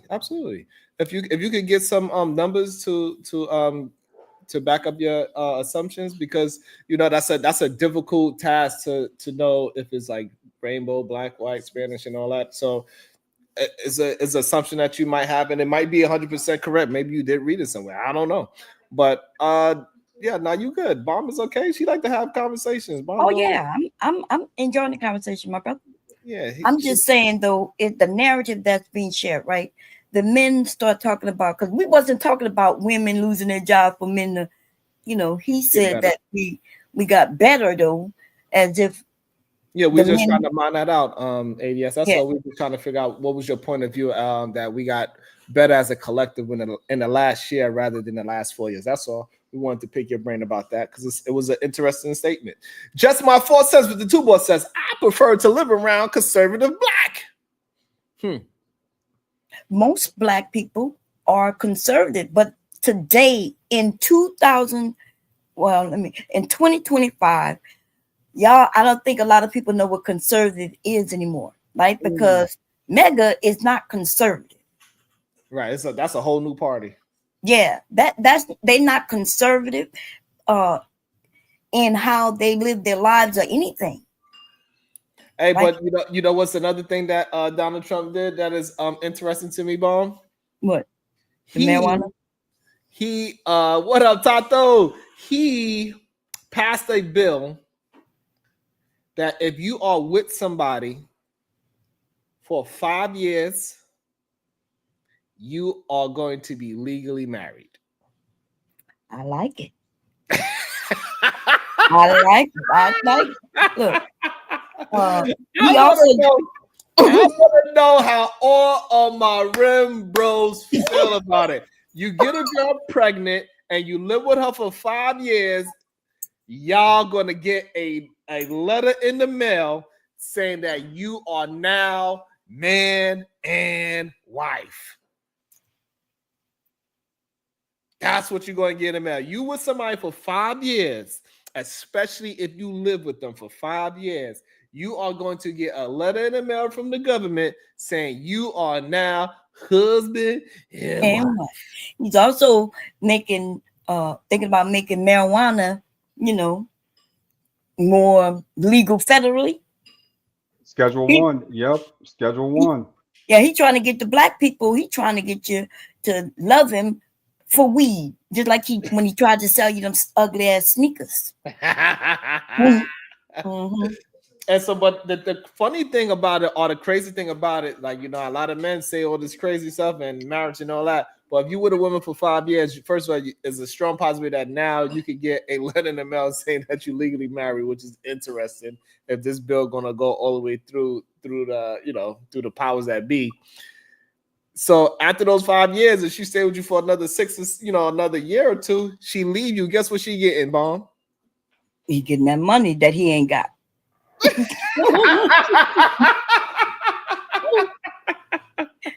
But remember, I think the men wasn't paying attention, because remember when they outlawed essentially or made it to the states women having abortions, they was always also talking about as soon as a woman get pregnant, a man could be placed on child support.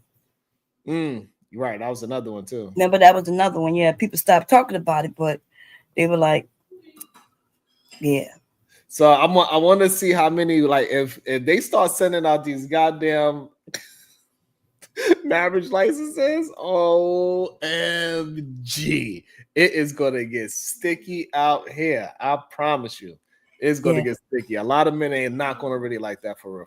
Right. Even the men and the women who say that they're conservative and they like some of the rhetoric, they not gonna really like it. No, They ain't gonna really like it. They I ain't don't think about that life. yeah, they're not nothing about this life. They gonna tell you what religion you gonna follow. They gonna tell you what you gonna do. You bet not cheat on your husband or wife. You listen, I don't think y'all ready for it. And if you're in some states like maybe like Georgia, now you with somebody for 5 years. Now y'all legally married, and you go and cheat, you gonna get sued for cheating. Hey, It's called common law. It used to be, some of the states had it. It was 7 years, you automatically were married, and you had to divorce the person if you.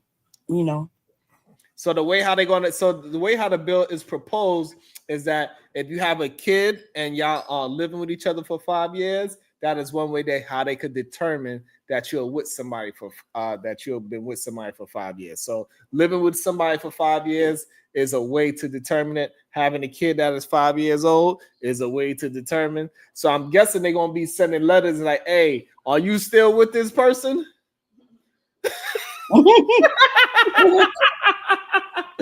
The Census Bureau want to know: are y'all still together? Right? Aren't they talking about doing the census every 5 years now? Yeah, I think the census is like it's 10 years, but now they talking about making it 5 years. I don't know how they're gonna do it, but woo, that's gonna be interesting if that do pass. ADS, what you think about that bill, and do you agree with it? 1,000%. Yeah. I mean, you got way too many folks out here who've been boyfriend and girlfriend for 20 some odd years. It's a shame the state had to force them to actually do the right thing. Why is marriage the right thing though? I'm asking. I'm not saying that it's wrong or right. I'm asking you, why do you think marriage is the right thing? Okay. Golly, Bomb, you're asking these hard, impetuous questions. But for one, according to the law themselves, right? At that point, you become mutually beneficial to certain aspects of that law, including, you know what I'm saying? Like something I'm having some challenges with right now is getting up my deductibles, right? Okay, I like that. Get in a So house. wait, so marriage is the right thing because Are you gonna keep interrupting me while I talk, or can I finish? Good Lord, woman, you so biting at the ass, get at my ass. Let me finish. You said you gotta what up your what? I ain't up your ass, baby, but okay. Biting my ass over here like that little dog down the road, nipping at my ass. My goodness, I'm nipping at my ass. Yeah, go ahead. I apologize to you, Lord. Go ahead. Go ahead, ADS. Well, for one, you have the deductibles. For two, well, the biggest thing is it's a covenant before the Lord. Saying, okay, I've chosen to be with this person and I want you to honor it, right? That's the biggest asset to me at that point, is that it's an honorable commitment and a covenant between two people before the Lord, saying, hey, that I've dedicated my life to this person. I think that's really cool and really wonderful, right? Which Lord? Talk about deductibles. Which Lord? Because now, and so now you're bringing in, you want to bring in God, but there's many gods depending on what the person's religion is, and that essentially is the problem, right? Well, every religion across the board, including the Muslims, the Hindus, the Jewish community, and the Christian communities, all have the same concept of marriage. What about the atheists, though? Atheists get married too. No, I'm not sure they ain't gonna let me get married. Huh? If they're atheists, that means they don't believe in the Lord. So that's, I guess that's my question. Essentially, is who is to say that marriage is right for everyone? That's all I was. So no, Bob. So he's not saying that marriage is right for everyone. He's saying marriage is right for anybody that's been with each other for 5 years.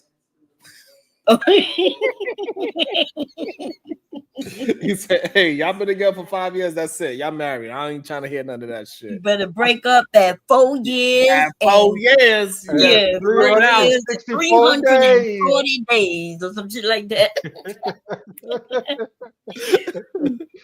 People gonna be trying to figure it out and like, hey, listen, we got a 4 year lease. So yeah. Oh, and somebody in the chat said it, but you don't have to okay. be in the house. You could be homeless together and still be together for 5 years. Damn. I mean, but you ain't gonna be able to get no mail, so you ain't gonna know anyway. Now you get the mail. The homeless shelter will dish out your mail for you every morning. Roll call. Here go your mail. I did think it was a interesting bill for them to try to attempt to pass. It's a 5-year marriage pass, so that means DJ Witch Doctor, he's about to get a letter in the mail pretty soon. So that's gonna be very interesting. So you with your woman for 5 years, you have a 5-year kid. That's it. You married. Just my 4 cents. Section 8 housing slowed Black marriage down. Absolutely not. Yeah, that's ridiculous. Married people can get Section 8, y'all. Absolutely. I believe our favorite YouTube couple had Section 8 and they was married. Shit, I wish I could get me some Section 8. Question. Shit. Right? Say that again. Brings up an interesting question, right? So between you two, I'm up here with 2 married people. Right. Hasn't marriage enhanced your life though and made it better? Hasn't it blessed you guys and made sure that you fruitful and multiply and all that good stuff? Marriage to me, if you have the opportunity to really do it, especially nowadays, I've learned to appreciate it a lot more because after my divorce, I learned a lot about life, right? And how things work. Okay. I think that's a great way to look at it. Only thing I would say is that the difference is me and Bob chose it, and the government didn't give it to us. So I think that would be the only difference, ADS. But yes, I appreciate my marriage. I enjoy it. We have good times. We laugh. We joke.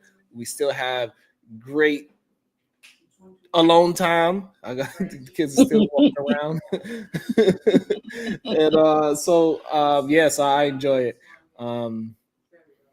It can be a good thing. Back. I didn't know I still had that tag. I don't want that tag to be there. You see what I'm talking about? I looked at myself on TV and it says, "Oh, I'm not trying to be messy today." Okay, I got you. You see, I'm gonna go out and change the tag and come right back. It's okay, I could change it for you. Oh, you can? Okay. Yeah, what you want to say? It don't have to say anything. Just take. Okay. I'm the not. All right. Okay, thank you. I apologize, y'all. Sure you did. Sure. I forgot it was there. But I think it is yeah, I think for the most part it can be a very beautiful thing, and maybe also at the same time, Bomb, if people start to realize that, hey, if I'm with somebody for 5 years, the government's just going to slap marriage on us, maybe people won't feel so much pressure of marriage as well. It's a possibility because people do feel pressure when they get married. Yeah, I will say this is that it's a shame that the government had to even do this, right? If they get it passed. Yeah. You would think you've been with somebody 5 years. Okay, maybe it's time to make something official here, right? Because there's certain benefits to marriage and building and growing out, say a relationship under that context versus just free-hearted. I can go when I want to, come when I want to, boyfriend, girlfriend relationships, right? Yeah. And I think that a lot of brothers are going to benefit from this a whole lot more than what they think they will long time. I don't think marriage is for everyone.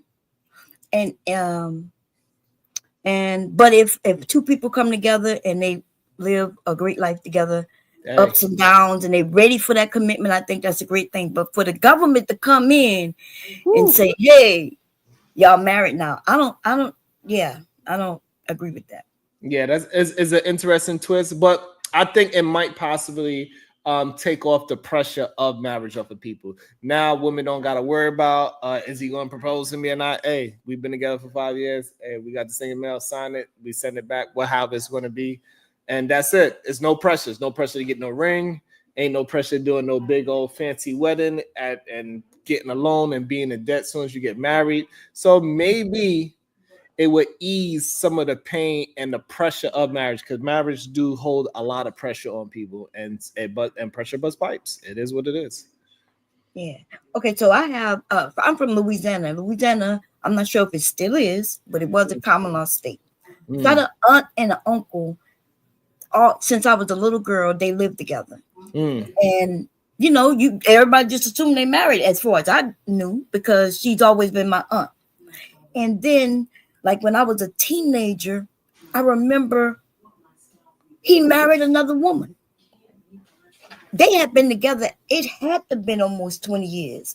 Damn. He married another woman, and there was a big thing going on. And my auntie, who I knew as an aunt, she could have made him annul that marriage so they could get divorced. But she didn't do it. She didn't fight. His new wife came back there to kick her out the house and everything on the property. It was a big mess. So there's still states, or there were states that were common law where after 7 years you would consider married. I don't know if it makes it better or worse. I just think like if a man too cheap to ask me to marry him, he don't get to be automatically married to me after 7 years or 5 years. That's I mean, the most disturbing part about that is that a lot of these folks, I'd say the vast majority of these folks have kids. You know. Yes. Yeah. I have some friends. That's a really good point as well. Yeah, I have some friends. They had their children. Children grew up. I thought they were married. You know, me and my husband with them, we lived in the same apartment complex. This was many years ago.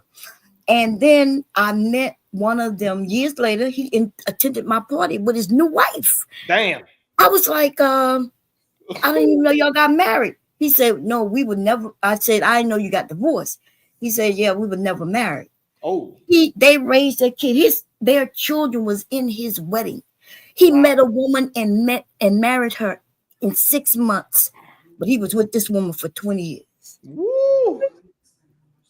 Like, and see, she gets used and abused with no benefits. That's fair too, right? So yeah, but I mean, I do kind of understand, but if they didn't get married, it may have been a reason. Maybe. But I would be against it if they came in my house and said, hey, y'all married now. You know what I'm saying? Yeah, just like I'm upset about them telling me I have to have a child that I may not, want to have. Maybe my body can't handle it. Right. It could be many reasons why.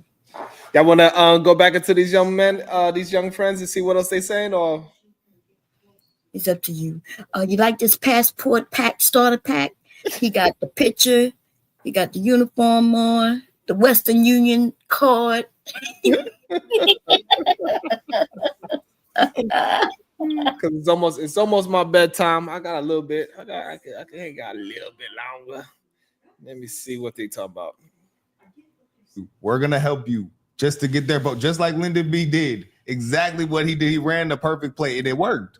If we look at most Black people's fundamentals, if you ask them where are you on these different topics, they're always right leaning typically, but then they just vote left because they're told to. Well, not all of them. I would say LGBTQ. I would a lot say of Black people. The left is Black men is not with that. That's the hub of the Black LGBTQ. people, everyone knows Black men are technically homophobics. They were mad. I don't know where he been at lately. Like maybe back when he wasn't born, men in general was homophobic, but that's not the case nowadays. It's not even close. Yeah, I think all of that was a play even back then. In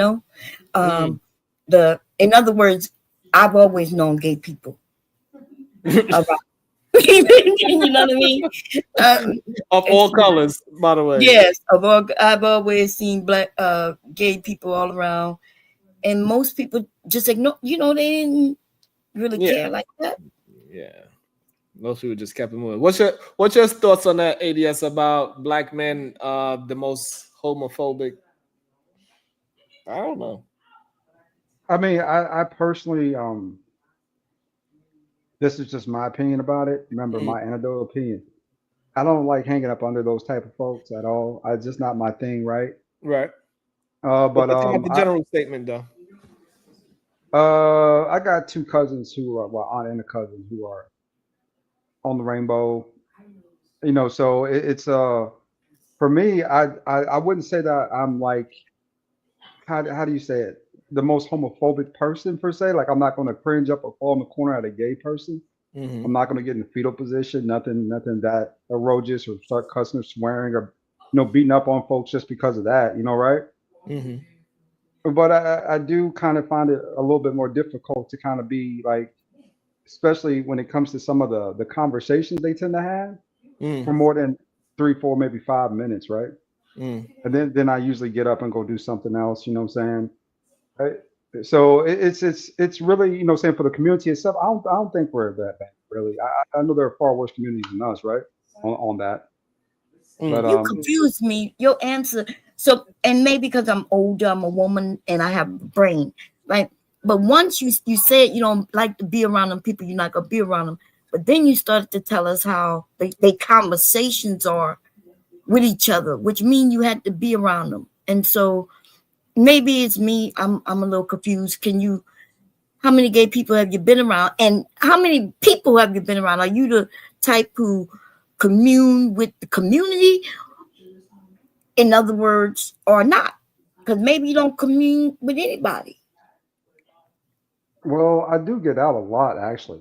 You know what I'm saying? I go to the gym just about every day, go to bars and clubs on the weekends. I try to take a couple hours out on the weekend, go hit a bar, watch a game, do something with my friends, go shoot some pool at Mozzie's, maybe Okay. Pool Palace or something, right? Mhm. Now, as far as the gay people, I haven't kept count of that. Of how many I've been around. I haven't been looking for that per se. But Okay.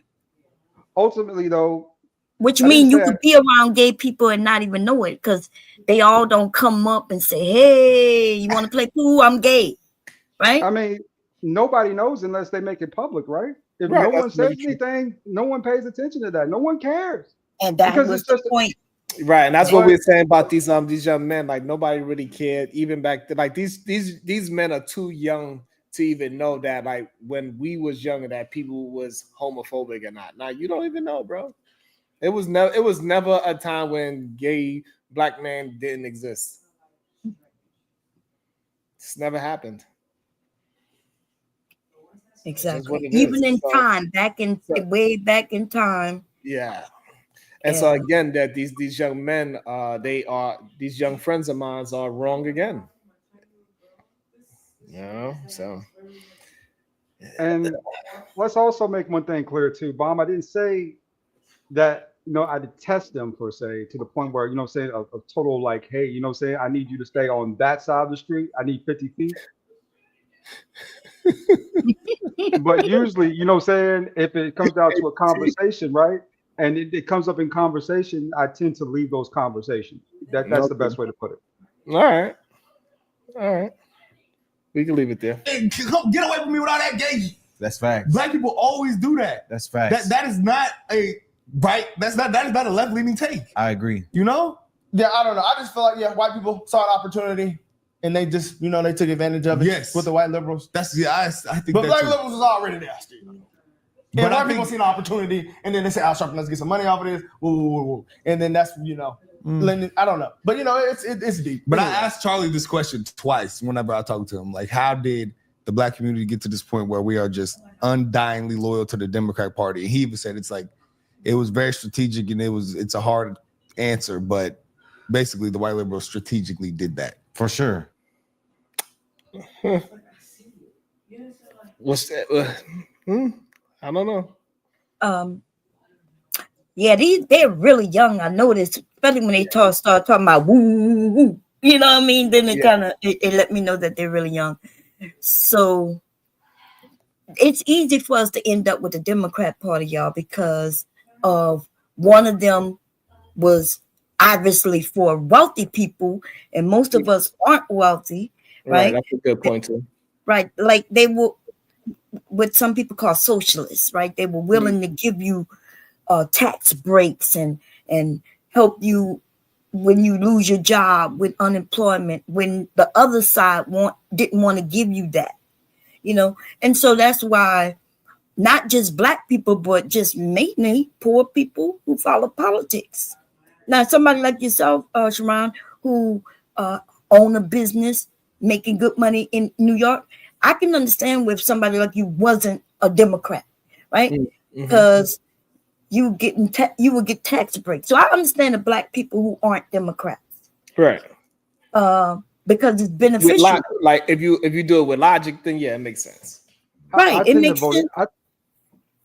Go ahead. I think we should lean more independent and make them earn our votes more often than not. I really do. I think us leaning to one side as much as we do gives them too much of an advantage where they take us for granted too often, too much in these elections, right? And when they get into power, it's like they forget about us and promote everyone else. Right. But yet when But it's when time you for an say- election, now all of a sudden here comes the black people again, right? Now we care about black folks. We got 1,000 different celebrities on stage, you know what I'm saying, representing black people, right?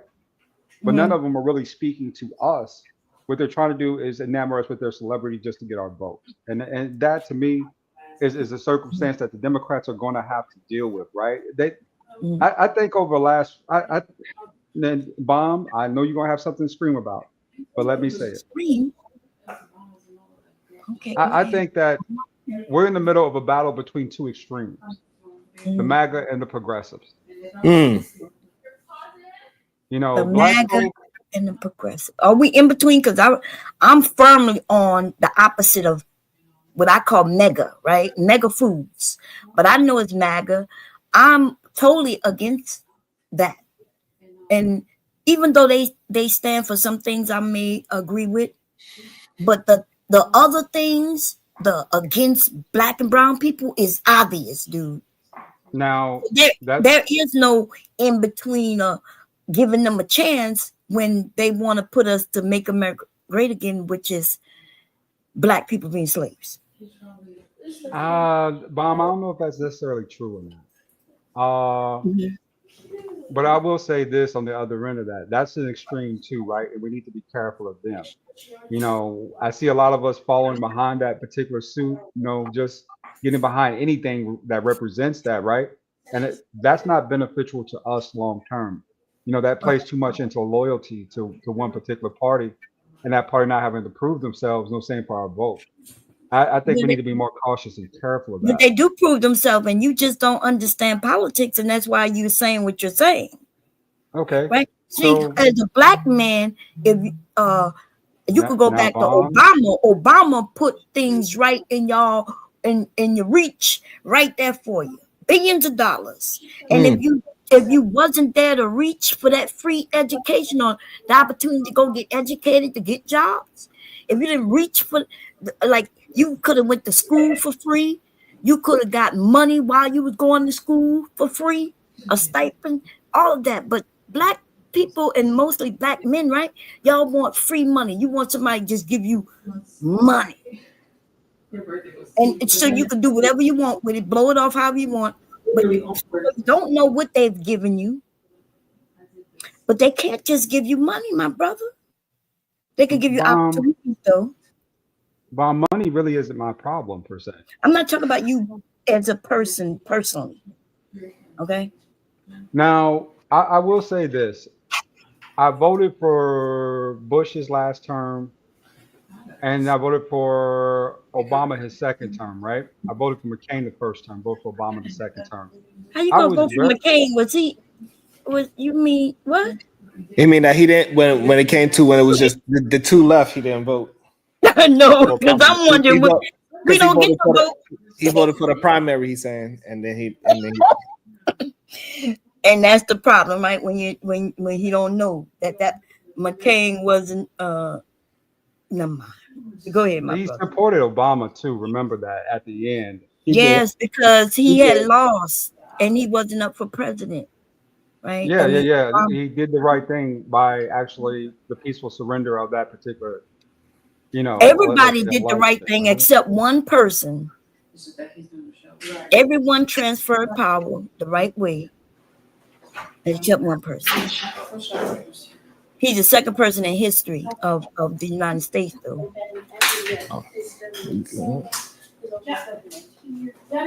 Yeah, and we watched that too, right? Seven, just go watch Some of it, you know, it is what it is. I'll say that. Go back. Yeah, but I think you don't. I think that's the issue, right? The issue, and I'm not to to put down anything personally. The issue is that y'all don't know what it is. And it's okay, because I too, at one point, as a younger woman, wasn't caring about politics. So I didn't talk about it. But y'all talk about it, and y'all don't be knowing what y'all talking about. That's all. I've actually been involved with politics since I was 15, 16 There's no years way, old. because you just tried to make it seem like McCain was running for president, where you had a chance to vote for him.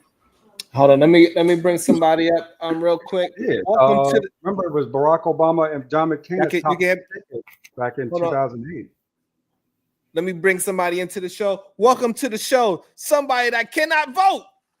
DJ Witch Doctor. Yeah, that's What's racist. up, So DJ? so the bomb Sherry, Lord ADS, no shout out to Sharon, you racist. And I you haven't seen you. You've been live. What you say? I haven't seen you in a while. You've been live?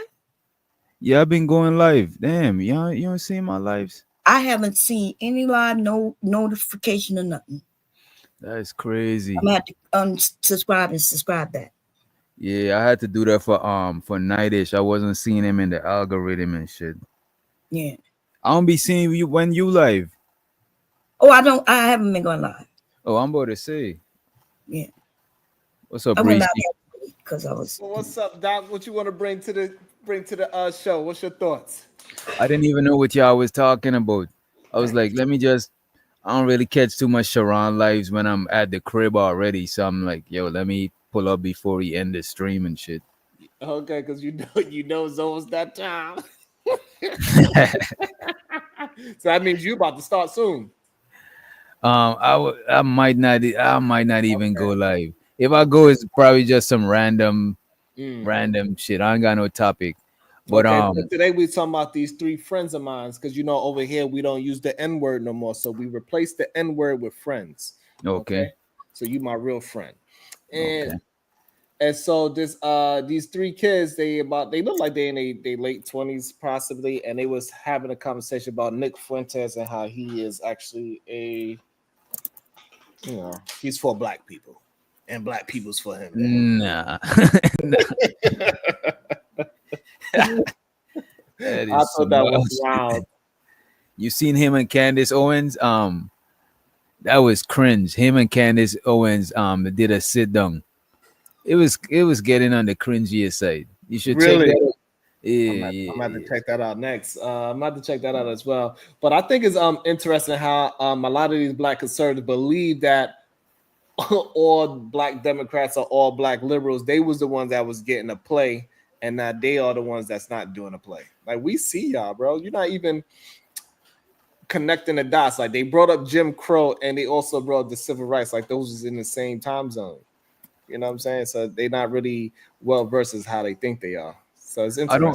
I don't understand a lot of black conservatives, but I'm not that politically inclined. You know what I'm saying? I'm not a person who I'm not into a lot of politics, you know what I mean? Really? But I thought you was into the Hotep stuff, type of the black consciousness thing. I'm more into like the spirituality. I like reading up and studying and even partaking in different spiritual beliefs, whether it be voodoo,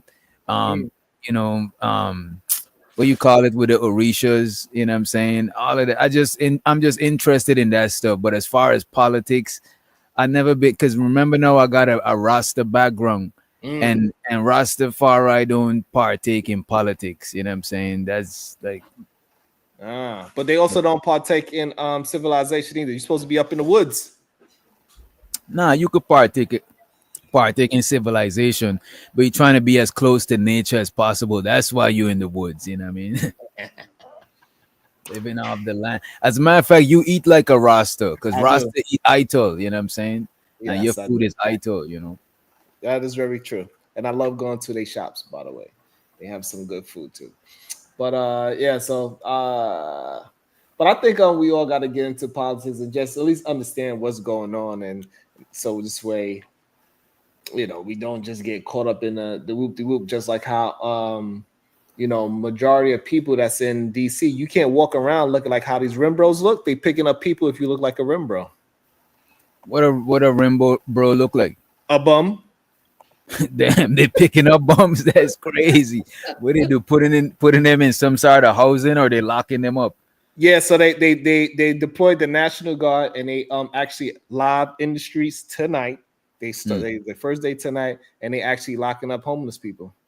Well, I don't want to say lock them up, but they are rounding them up, put them in a van, and never to Moving be them, seen. moving them outside the city they was talking about. Also, the poor people who are around Howard are also being moved as well.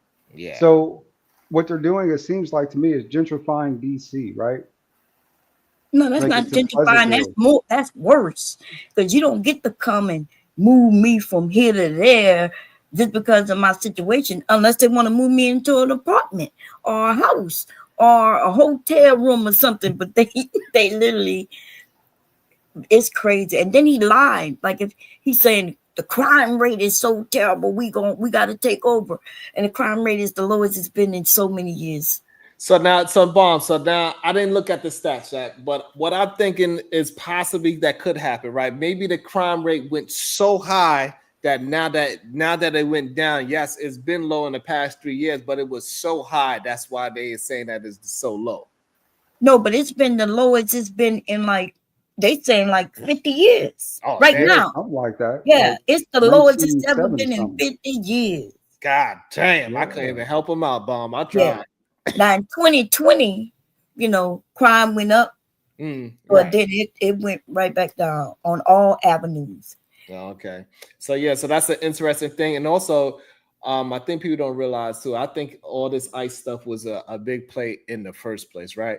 So he used ICE to get people adjusted to seeing human beings in America get round up.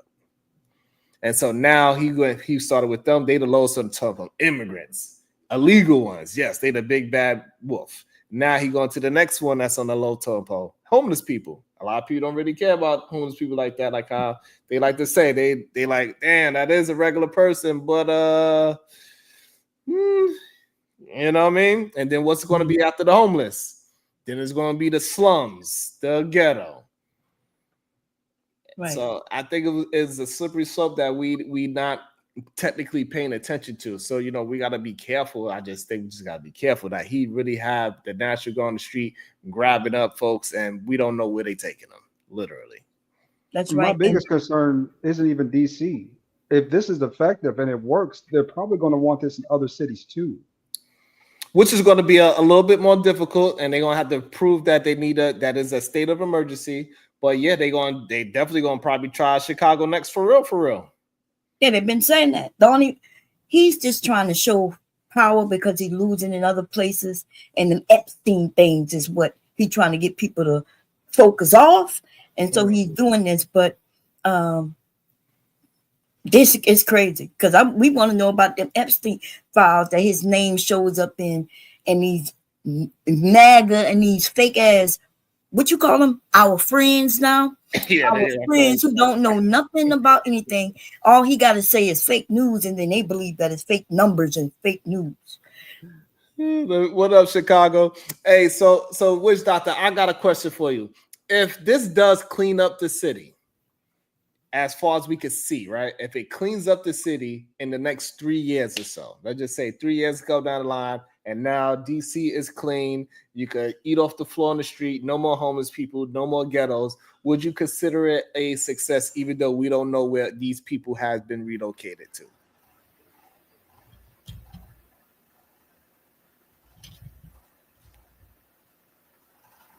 So they just abducting people. My bad. I just had to grab my Grubhub. It seems. I mean, I don't have a better word for it, to be honest. Those people just don't disappear to an alternate dimension. They got to go somewhere. They got to go somewhere. We just don't know where. Yeah, But I mean, if they commit a crime, their families don't know where neither. No, is no crime or nothing. So they can't be locked up. They got to be somewhere. Right. What they do? Dropping them off in the middle of nowhere? That's worse. But the They thing might is, be eliminated. so, but the thing is this: what he said was they're going to pick him up, they're going to give him housing, but it's going to be far away from the capital. That's all the information that he actually gave. Is that legal though, bro? He don't care. He's I doing don't know all if it's, I illegal don't know if things. it's Y'all don't know legal that? or not, but that's what he's doing. Yeah, that's illegal, but He's we getting have it a done. criminal for a president. Y'all don't know that? Bomb, could people force homeless people to stay at homeless shelters? No. No.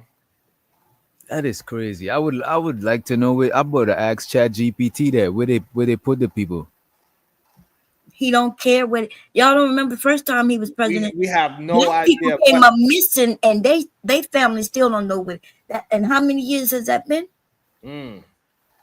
So, but Witch Doctor, would you say that it was a success if DC actually get clean? Now, it ain't no more ghetto, it ain't no more homeless. What would you say? Even though we can't find the ghetto people or the homeless people at the in the next 3 years. I mean, if they're trying to clean the streets up, it probably is a success. Ain't the Olympics about to be here next Olympics? No, it's gonna be in California. Oh, in Cali, not even Because I remember I wasn't here for it, but I heard they clean up Atlanta when they had the Olympics. What you say, Mom? I think I cut You you think that it's a success if they clean the streets? And when they say clean the streets, what that means. So as long as they say we're gonna get rid of them, and what if them look like you and me? Yeah, that's what I'm thinking. I'm thinking it look like it's mostly black people. Yes, I mean, it's called Chocolate City for a reason. that's right. DC is is black people. So yeah, I think this is some like aggressive gentrification type shit. I mean, hostile gentrification. Because who's gonna be there if they pick up all the black people? What kind of people gonna be there? You know what I mean? It ain't gonna be black. And I got a feeling that. Oh, go ahead, Bomb. I'm sorry. No, go ahead. You go. I got a feeling that he's probably building one of those warehouses out there, or bought one of those abandoned warehouses, put a fence around it. That's where you're gonna find a lot of those people. Like That's staying like a right? concentration camp. That's like concentration. Yeah, that's what he did with Alligator Alcatraz, right? Put them way out in the boonies, built that, and them people living in there, they don't even have a flushing toilet. Damn. Yeah, it's crazy what they, I mean, we speculating, right? At the same time, we don't know where they taking these people though. That's the real thing about it, Witch Doctor. Because we know for the longest, like, they're not just putting these people in whatever the abandoned building, they fix it up for these people to just live in. They're not doing that on a large scale. And then the ones that do turn these abandoned buildings into shelters, a lot of them they turn into goddamn jail cells anyway. Right. Now we speculating about what he might do with these people, but Alligator Alcatraz is not a speculation, right? They got them people way out there, and they said that if they escape, it's okay because the alligators will eat them. That's what the alligators. That's why they call it Alligator Alcatraz. They put them out there so they can die if they escape, and they're not even criminals. They just pick these people up because of what they look like and put them there. Well, not all because of what they look like either. It's because of their citizenship status. Except there was a lot of them who have citizenship. They actually earned their citizenship and they still ended up there. What do you say to that? Not good. The ones who were born here, but just because the way they look. Now, if you talk I about just the looked it up. kids, It looked like they are putting them in shelters, right? But that shit has limited capacity, right? I asked ChatGPT, where are they being taken? One, it says shelters, bridge housing and services, but limited capacity. It also said number 2, far from the capital. and it got right after that, it says is that vague federal plan. So far from the capital, vague federal plan. That sounds kind of I don't mean to laugh, but it's just so ridiculous. You know what I'm saying? That's like, I don't know what else to do or say but laugh. You feel what I'm saying, Witch Doctor? Yeah, and it looked like they locking some of them up though. It looked like they giving them because they closing down a lot of parts where they congregate. Let's say they living under like bridges in Cali. I'm not sure where they stay at in DC, but they're giving them notices, and if they don't move, they're locking them up, bro. Yeah. And It's that's like, let me illegal, take by you the to way. a camp or lock you up. That's It's wild. illegal. And I don't know when the last time anybody here been to DC. DC looks beautiful at this Yeah, moment. it's beautiful. I saw some people in the chat talking about she must have been. DC is not that far from me, and it is beautiful. It's beautiful. It doesn't we feel like all it's know what this was about. Doesn't feel unsafe. I was out there. I was outside 3 a.m. It didn't feel unsafe. It wasn't a bunch of strange people begging me for no dollar. It don't look like how it used to look at all. What you saying, ADS? I mean, we know what this is about. This is about, as we just mentioned, hostile gentrification. He wants more people around him, more beautiful people around him, around the Capitol. It's better for his particular presentation and image of the United States of America. So I get that part of it, right? But What you mean you get that part? What you mean?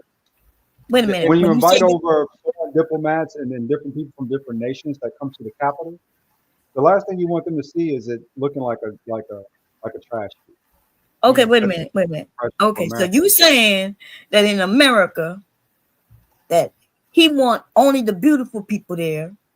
Damn. And yeah, because you know, by the way, not many people come into this country like they used to, right? People scared, and a lot of the the people in other countries who are in charge, they don't want to deal with him at all.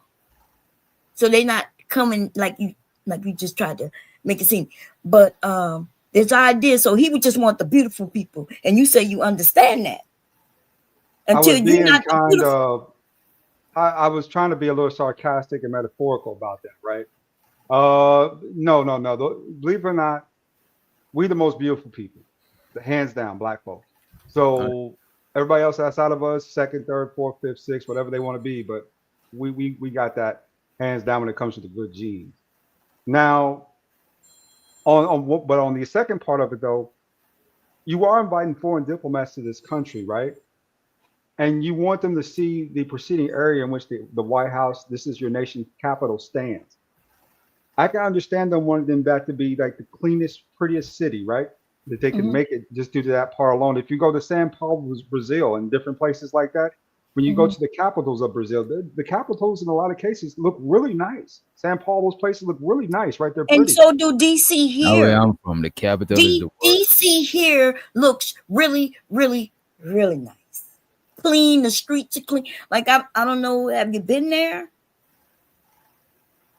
Because it's beautiful. You go look at the monument. Yeah. You can go to all the free museums that are around.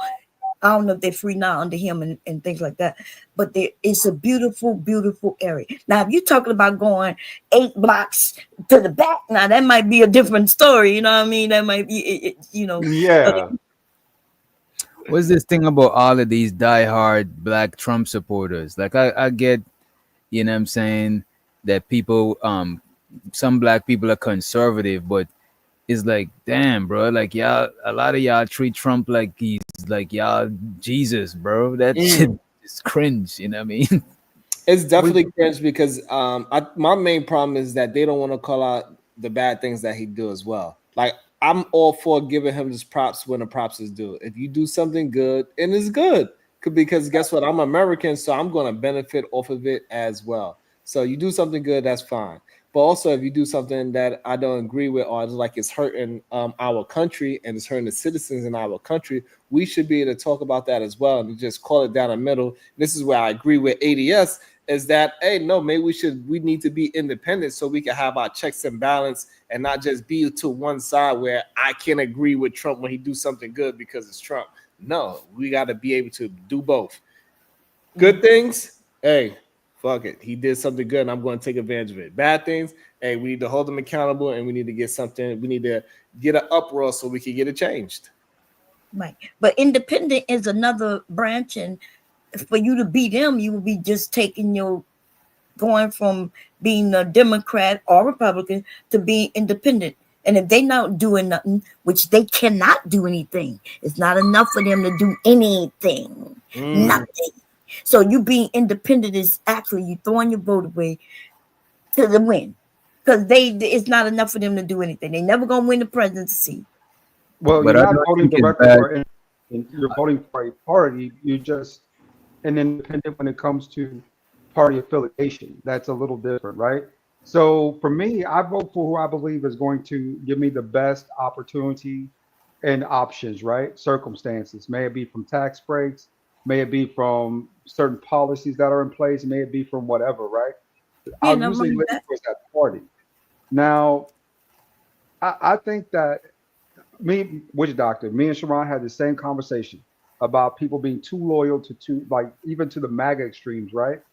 Mhm. Just too loyal to those people. You know what I'm saying? You're gonna put yourself in a bad position if they put you in a bad position. You I'm have to not be sure careful. when y'all say that, when you make it seem like black people has always been Democrat, you make it seem like they never given anything, not, and that we just loyal to them just because. So that's why what you're saying doesn't make sense. By the way, you can always vote how you want when you have that ballot in your hand, right? You don't have to vote Republican or Democrat or independent. And in fact, you can mix up your vote. So I don't understand when you friends, right? When y'all say what y'all say, because when that ballot is in front of you, I can vote Democrat, Republican, and Independent on the same ticket. I think it's a good strategy to hold your vote or vote independent and let's say Sharon and Lord ADS running for president, right? Mm. And they need everybody votes, right? Let's say me and Bomb withhold our votes, and y'all notice that damn, there's a lot of votes was missing. Yeah, so no, you got to do something to get them missing votes. We ain't gonna No, give that's votes not to the how it other works. people. They don't But you want gotta you get, to but vote. you gotta get your vote. Gotta account for. You can't be voting for free. Like No, listen, you vote for free because that's what we want. We want to be able to vote for free. And if you don't vote, they don't care because it's not about who don't vote. It's about who do vote.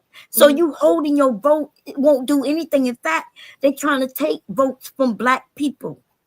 They're trying to take the way where we can't vote, which means your idea doesn't work because they don't want you to be able to vote anyway. I don't know. I don't know about If that. one I don't know person about in the voting. whole United States of You America, voting and ain't one letting them person promise show you up. nothing. Wait That a is minute. crazy. Listen, if If you in the gotta whole stand up United in a States of line, America, if only one person go to vote, right? One. That's all that matters. That one person will decide who the president is. That's it, or whoever. And that's all they care about. Witch doctor, if I can give you a better explanation of why I vote, I can't speak for the whole panel, right? Okay. I voted back in 1998 for the first time. That was for Bill Clinton. I went to the military, did 11 years in the Navy, right? Saw firsthand how voting affects like budgets and politics. I was stationed in Virginia, so I was back in DC a lot during that, I'd say 11-year stint, right? I used to actually hang out in Goddesses on the weekend. If you know about Goddesses in Maryland, I used to hit that spot like almost once, twice a month back in the day. But back to what we're saying though, right? It's extremely important that you vote because at the end of the day, votes count. You know what I'm saying? This is how policies get passed. This is how budgets happen. This is how, you know what I'm saying, a lot of things get put in place is through voting. So when you basically alleviate yourself from the process, at that point, you just get whatever comes your way and you deal with it. Exactly. That's it. We cannot hold our vote up like that. What we can do though is what I've been telling people for a while. Like I used to walk around here and get names, right? I tell them what bill is up and we say, hey, we don't want you to vote for this bill. We want you to vote it down. And then I tell them I got 50,000 people. These are the names, right? So I was a lobbyist. That's what I used to do. Not for business, but for organizations and for communities. And then they either gonna vote our way so they can get those 50,000 votes, or they not. And then if they don't vote the way we want them to vote, we're gonna vote them out of the seat. And that's what we're not doing. We're not voting these people out. These people 80 years old in the same job and ain't doing nothing. Welcome to the show, Conservative J. Good day. How you doing? I'm all right. This your first time here? I think my second time. I think I was in your show like a few months ago. I can't remember, but it's been a while. All right. You ain't going to try to do nothing crazy and strange. Right. No. I mean, no. All right. So, what's your thoughts? What's your thoughts so far? Well, I mean, I didn't really, vote for Trump, even though I do have conservative views. I mean, I don't really consider Trump that conservative. I mean, he's kind of more Republican. I mean, I'm conservative because of, my Christian values. The Democrats do some things that go against the church, which I don't like. But to the topic though, I kind of agree with him. I mean, Senator, what's the difference? What's the difference between conservative and Republican? A conservative is more of a movement, more of your beliefs. Republicans, that's a political party. The conservatives are not a political party. That's right. So there's Democrats who are conservative, and there's Republicans who are conservative. Right. But not all Republicans are conservative, just like all Democrats are not conservative. Right. So yeah, he's right. What you think, Witch Doctor? We got the crazy one back there. But no, I mean, he should send a National Guard to Chicago. I mean, the crime is getting out of control. They need to send a National Guard here to Cleveland. They need to clean up these streets. That's illegal, right? The military, National Guard, that's different. But no, that's legal. The National Guard. Yeah, that's legal. The National Guard. But when he sent the military to Los Angeles, that was illegal, right? Yeah, he didn't need to do that. Yeah, we have a criminal as a president. He's breaking all the laws. The judges go against him. They vote his things down, and then he make threats at them. And then now they get death threats from their people. He's running this country by scaring people. He probably got something on all them people. That's why they backing him up. It's crazy. I can't even imagine how it's gonna be after Trump. Who's gonna, what I mean? No. Hold on. Posse Comitatus. You don't know what you're talking about that. Hold on. Posse Comitatus was overwritten by the Patriot Act. You let up. No. Hold on. It was overwritten by the go. Thank you for having me. Yeah. It was overwritten by the Patriot Act. Okay, Posse Comitatus. That's an old. That has no. The president can declare a state of foreign invasion, foreign involvement. Posse Comitatus goes out the window under the Patriot Act. Okay, that was your representatives that gave Article 2 that power. Okay, number one. We all stupid up here. Why did you bring that up? You guys are stupid compared to me. No, you don't know what you're talking about. I'm not saying you're wrong. All right. I tried. I tried.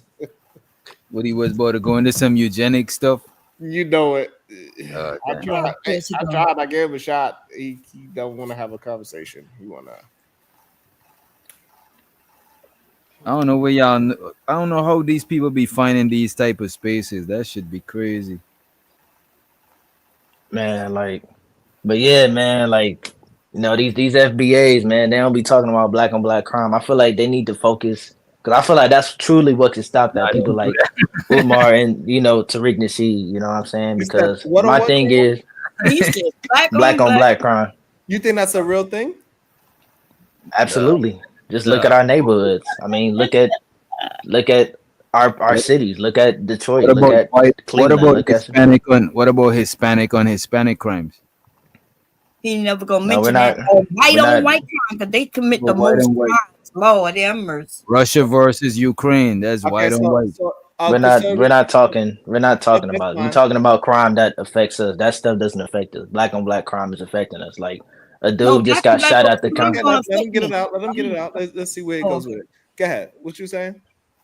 I don't understand why people mention white on white crime or Hispanic on Hispanic crime, and that doesn't affect us. I'm talking about the black community in general. You know what I'm saying?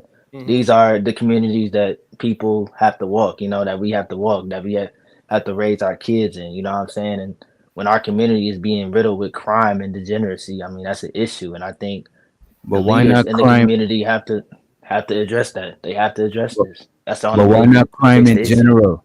Why not just crime in general, bro? Because white on white crime is not affecting us. White people steal out of neighborhoods where black people live.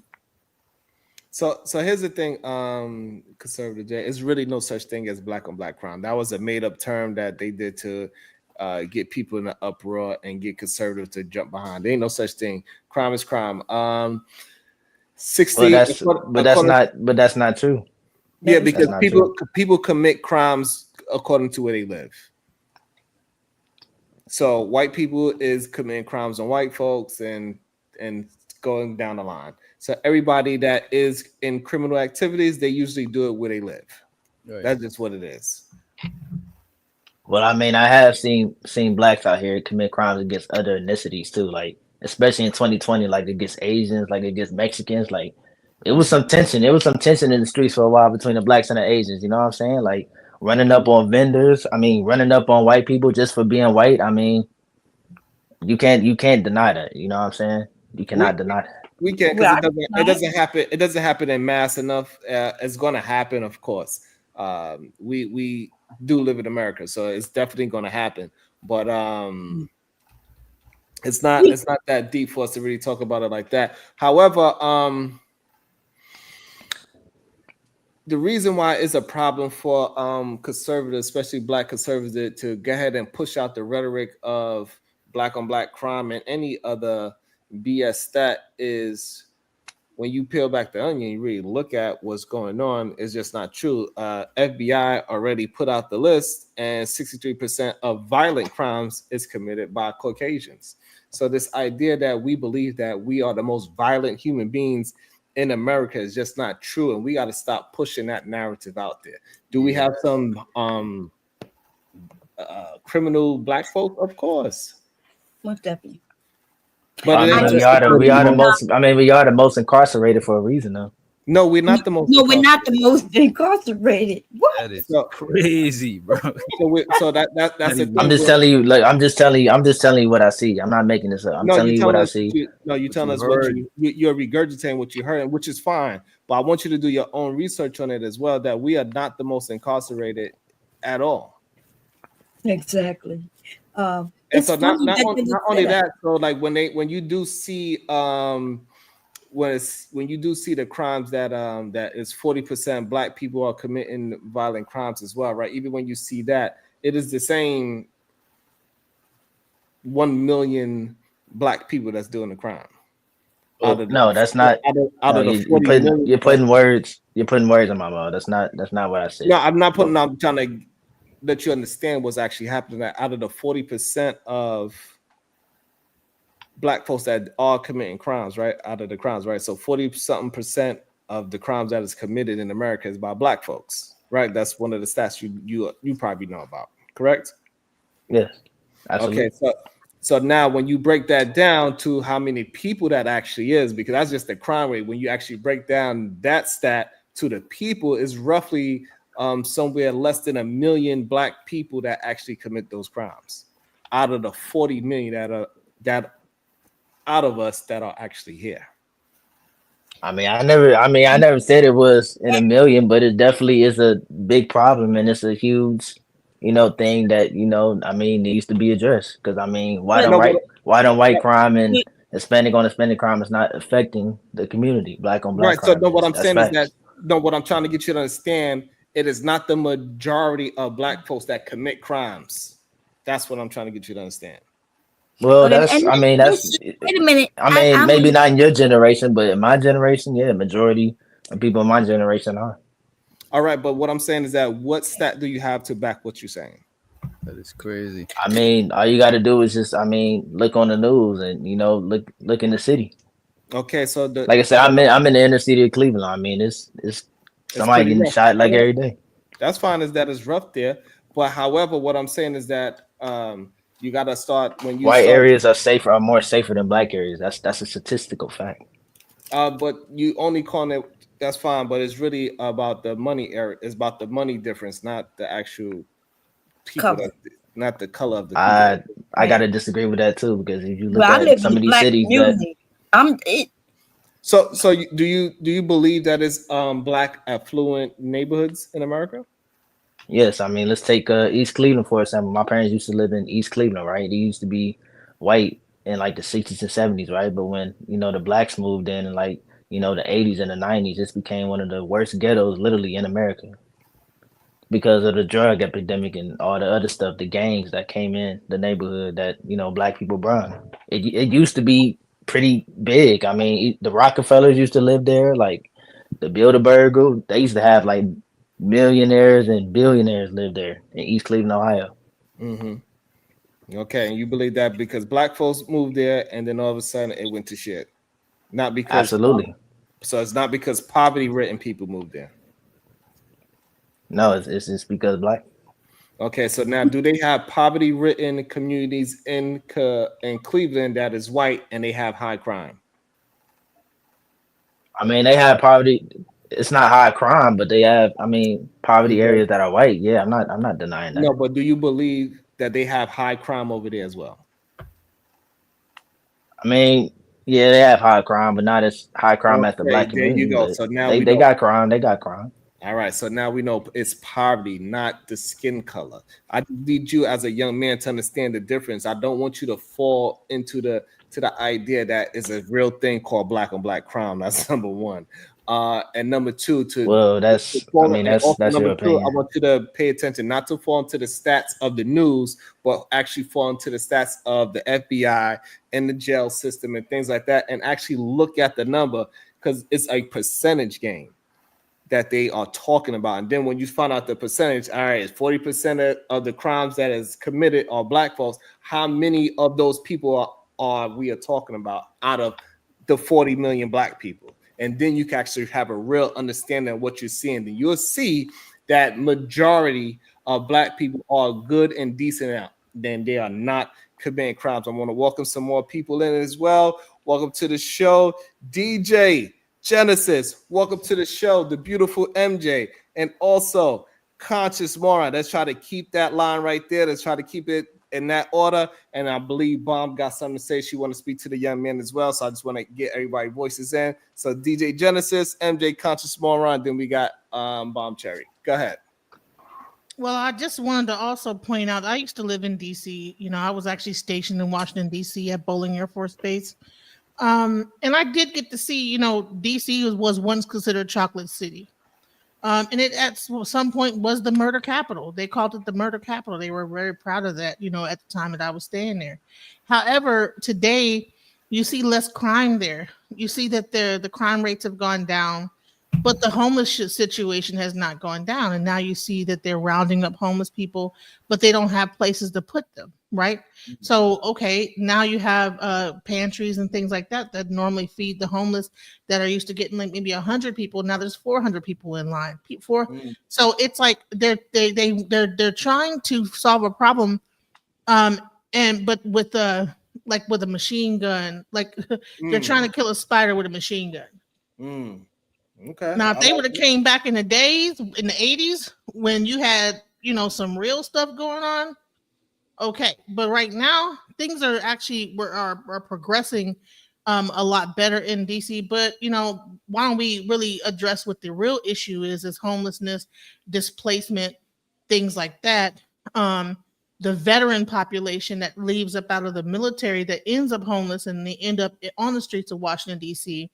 And let's not criminalize black people and say, oh, okay, well, we're the ones that are responsible for all the crime, so he's right for doing this. All this stuff, see, DC, first of all, if you really get deeper into it, that is federal land. So anything that you do in DC is federal crime. So it's very interesting that he's doing this and putting these people in place and kind of like letting this be the testing ground for what he plans to do in other cities. I believe that's exactly what this is. Yes, I agree, and he has the ability to do it because, like you said, it's federal, so it's not illegal. Everywhere else, if we tried this somewhere else, it would be literally illegal. Go ahead. Welcome to the show, MJ. Good day. What's your thoughts? Hey, good afternoon. Good afternoon, everyone on the panel. Peace to y'all. I typed in the chat. I'm so glad that you allowed me to come up, first of all. I don't even know where to start. Okay, I'll start with this. The percentages, we've got to be careful. I took a class, and at first I was mad as hell that I had to take this class, but I took a class. It was like a type of legal class that I needed to graduate. And what I learned in that class is honestly the unfairness in the laws. So, and what I'm talking about is the percentages. They're not correct, because you have white collar crimes and you have crimes that people don't really consider quote unquote crimes. And what that means is, when we're talking about those type of crimes, like you have embezzlement, like stuff that people in corporate office do, right, that are clearly illegal in crimes, but they're not considered like violent crimes. And then you have, so there is, with the percentages, I just want people to know and realize, there's a list of them from jaywalking on down that are crimes, but people don't go to prison for them, and they don't go to jail for them, but they're still crimes nonetheless. And there's some of them are very serious crimes when it comes to stealing products and merchandise, but people a lot of times don't consider those things crimes. When they do studies and stuff, a lot of people don't consider those things crimes, and so that affects the percentages. So I don't want folks to hear those numbers and be like, oh, Black folks are the ones out here doing the crimes. Because when they actually did a study on it, they did a academic study on that. It turned out that those numbers were way off when you actually look at crimes just for what they are.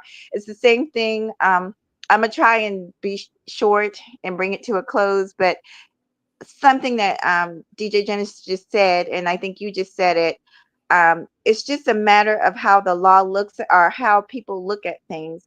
Crack and cocaine are the same drugs, but guess what?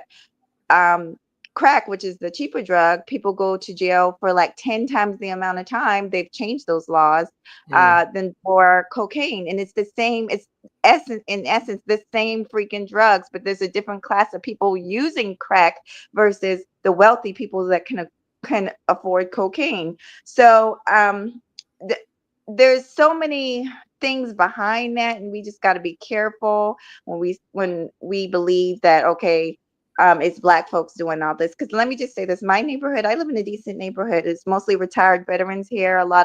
It's a older population. They just choose to retire in this area. But I would say my neighborhood is probably 75 to 80% Black folks, middle income, good, hardworking, church going Black folks. We can't listen to these things and let it drive us.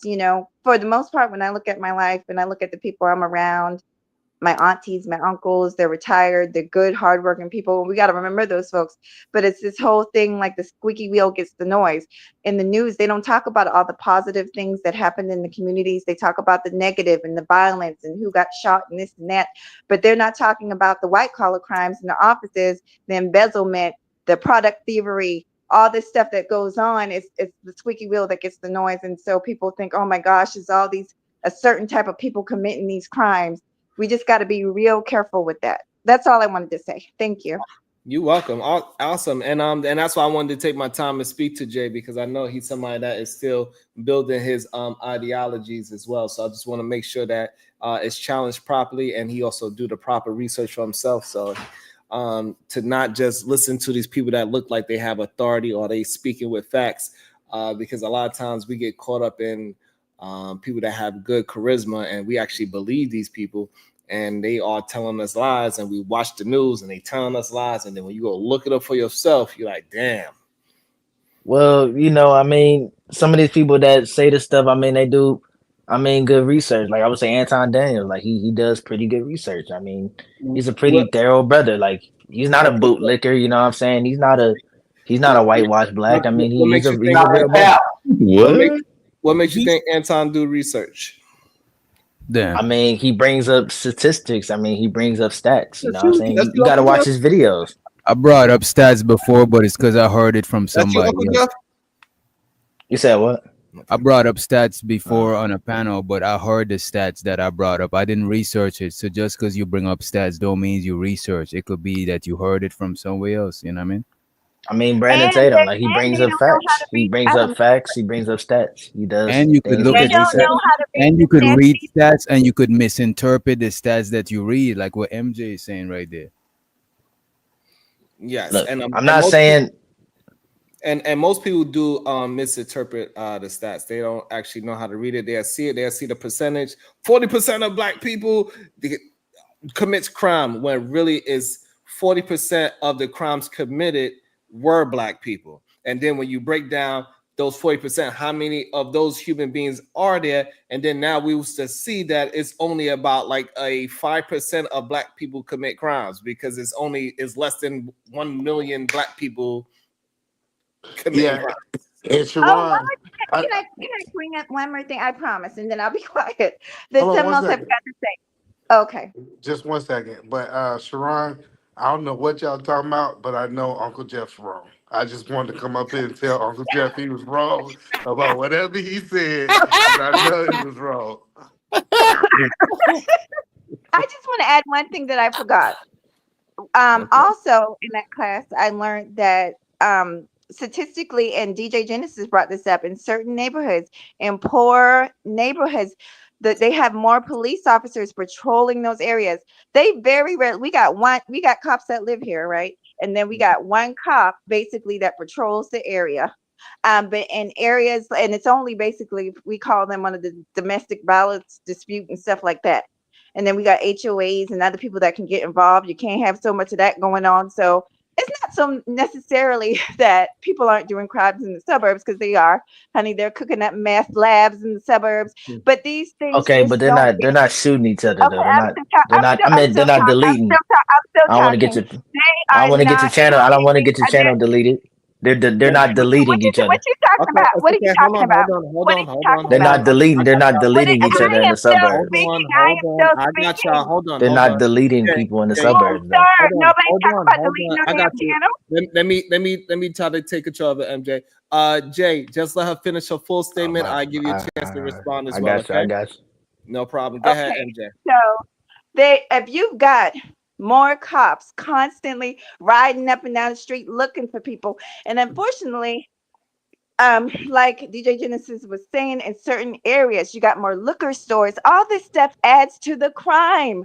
You got more liquor stores. You got more. I mean, there's all kinds of things that they're putting in the poor neighborhoods. You got locations with junk food. That's why people are more obese. You guys really, really need to take some time and look at the dynamics. It's not as simple as, oh, there's more crime. Let's look into why there's more crime. These inner cities are more congested. Everybody know when you throw people into a small space, there tends to be more crime.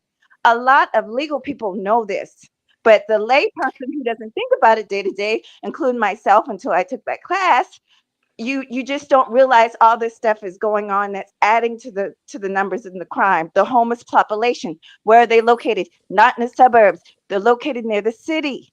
So think about these things. I'm done. Nice. Thank you, MJ. That was good. Jay, if you would like to jump in, and then thank you, Bon, for being patient. Then I'm gonna bring in Uncle Jeff, Edelman, and then we're gonna get back to the position that we're at and let Bon. So just forgot about me. You're right. I'm sorry, Conscious. That's how you know. That's how you know your point ain't important. That's what he said. Wow, that's cold-blooded. Shots fired. Hold on, you're right. Let me keep the line. Go ahead, Conscious Moron. No, I was just gonna say the conservative Jay, because I'm from the Ohio area as well, the Akron area. You got to remember what was happening in the 80s. A lot of those factory jobs were leaving out as well. So that helped contribute to the crime back in the day in East Cleveland, when that whole Rust Belt area changed. So I was just bringing it up real quick. So you can go ahead now. Well, the piggyback, yeah, thank you. The piggyback on her point, I mean, I never said that crime doesn't happen in the suburbs. I mean, she's trying to twist my words, and it's amazing how every time it's amazing. Hold on. MJ, just let up. MJ, I got you. Just let him get it out. And and this is my issue. This is my issue with most of the FBA people and the pro-black people, is that every time I try to make a point, they twist your words and say that you said something when I didn't. I never said that crime doesn't happen in the suburbs, but I just said they're not deleting people in the suburbs. You know what I'm saying? They're deleting people. Hold on, let's let them get it all out. Let them finish line. Let them finish line. Why y'all want to let them finish line? Go ahead, line, and I promise you'll get a chance to clean it up. You know, this is why. You know, this is why I don't really hang out in black areas, because they're not deleting people in the suburbs and in the outer cities. Like, I'm from Cleveland, right? They're not deleting people in Twinsburg. They're not deleting people in Brecksville. they're not deleting people in Kent, you know what I'm saying? But they're deleting people in the inner city, you know, in Harvard, in East Cleveland, on Superior, you know what I'm saying? These majority black areas, like even in Garfield and Maple, the suburbs that, you know, are basically 85% black, you know what I'm saying? They're deleting people, they're getting overridden with crime, you know what I'm saying? Okay. I mean, it's a fact that when blacks move in the area, it gets crime. All right, so I'm gonna give a chance. MJ and Genesis, they want to respond, and then hopefully we can get Uncle Jeff and E in there, and then we bring Bomb in. Go ahead, So MJ. I just want to say my answer. I gotta go after all these people. I got you. My response was just it was not in response to anybody up here. I'm actually on my cell phone. I can't even see who's talking, so I don't know what he's talking about. I'm lying on him. I don't know who he is. The only people I know up here is Witch Doctor. I didn't say Bomb he was Cherry. lying. I just said he was twisting Well, some how of my can I words. respond to you if I don't know who the hell you are? I don't know you. You think too much of yourself. No, I don't. I just said you were just twisting my words. I didn't say you were lying. Child, Man. I I didn't just even said you hear were your twisting my words. words. I didn't even hear your words, Okay. honey. All right. So MJ, you good? So she said she didn't hear you, so it was a misunderstanding. Go ahead, Genesis. You want to respond to him? I think that we are missing out. We're talking about the suburban crime, and we say that this does not exist. Suburban crime does exist. I've lived in the suburbs, and most definitely, especially even rural areas. Listen, I lived in a very small town in Ohio called Steubenville, Ohio, and honey, you would be afraid to come on now. It's crazy, all right. So I'm gonna tell you, and I've lived in DC, and I think I was. There was way more people. It's even more scarier when you're in a small town and people are killing each other than when you're in a large, grown-out area, and you know, like just be in this certain area. I would say this is that I get what he's trying to say. He's trying to say that these areas don't have as. I live in the suburbs. They don't have as much as it's concentrated. But let's not just be unrealistic and just say that there's no murders that happen in a suburb. That's insane. Perfect. Well, not as much as the black communities. No, the black communities do it way more worse. Why do you think I mean, that's why do you think that black people don't live in the suburbs, honey? That's what I was about to say. That's not what I said. Again, here they go. Here goes the leftist. Here goes the leftist radical. I'm not leftist, twisting people's words. Okay, bro, you all right. So And go ahead, Witch Doctor. bro, you definitely use black community in opposition to when she said suburbs. So that implies No, y'all are no. This this panel is twisting my words. They're saying things that I didn't say. I didn't say that crime and stuff doesn't happen in the suburbs. I never said that there's not black people that lived in the suburbs. Y'all are saying things that I didn't say. Okay. Well, sir. Okay. I'll wait. Hold on. I just want to hold on. Jay, you're not being attacked. Witch Doctor was just addressing what you're saying. Let him finish addressing it, and then you can respond. You don't have to correct right away. Go ahead, Witch Doctor. Now I was agreeing with DJ Genesis that there's black suburbs. It sounds like you were implying that black people don't live in the suburbs. Well, it's all black suburbs in Texas that are like one of the most richest areas. I mean, per capita, like throughout Texas, like.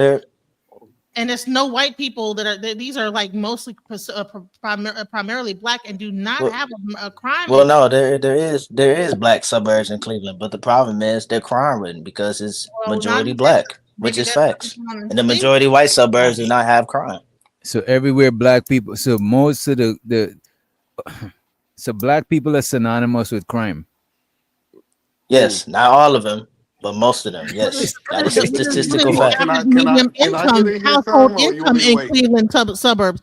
If the median household income in the Cleveland suburb is of like Garfield, then that would kind of like make people probably be more prone to crime because they are, in poverty. I don't think it's about suburbs because you can have broke people in the suburbs. You know what I'm saying? Why do you think that a suburb is only rich people? It can be when you have these type of people moving into these white communities, messing it up. Yeah, that's how they're gonna ruin it. That's how they're gonna ruin it. That's why they have black fatigue because they're ruining it. Just get in there for a second because I want to be quick because I know Uncle Jeff gonna get them bad, right? So I just want to hit him with a quick jab, right? Uncle Jeff can't wait. I see he got a lot of thoughts, and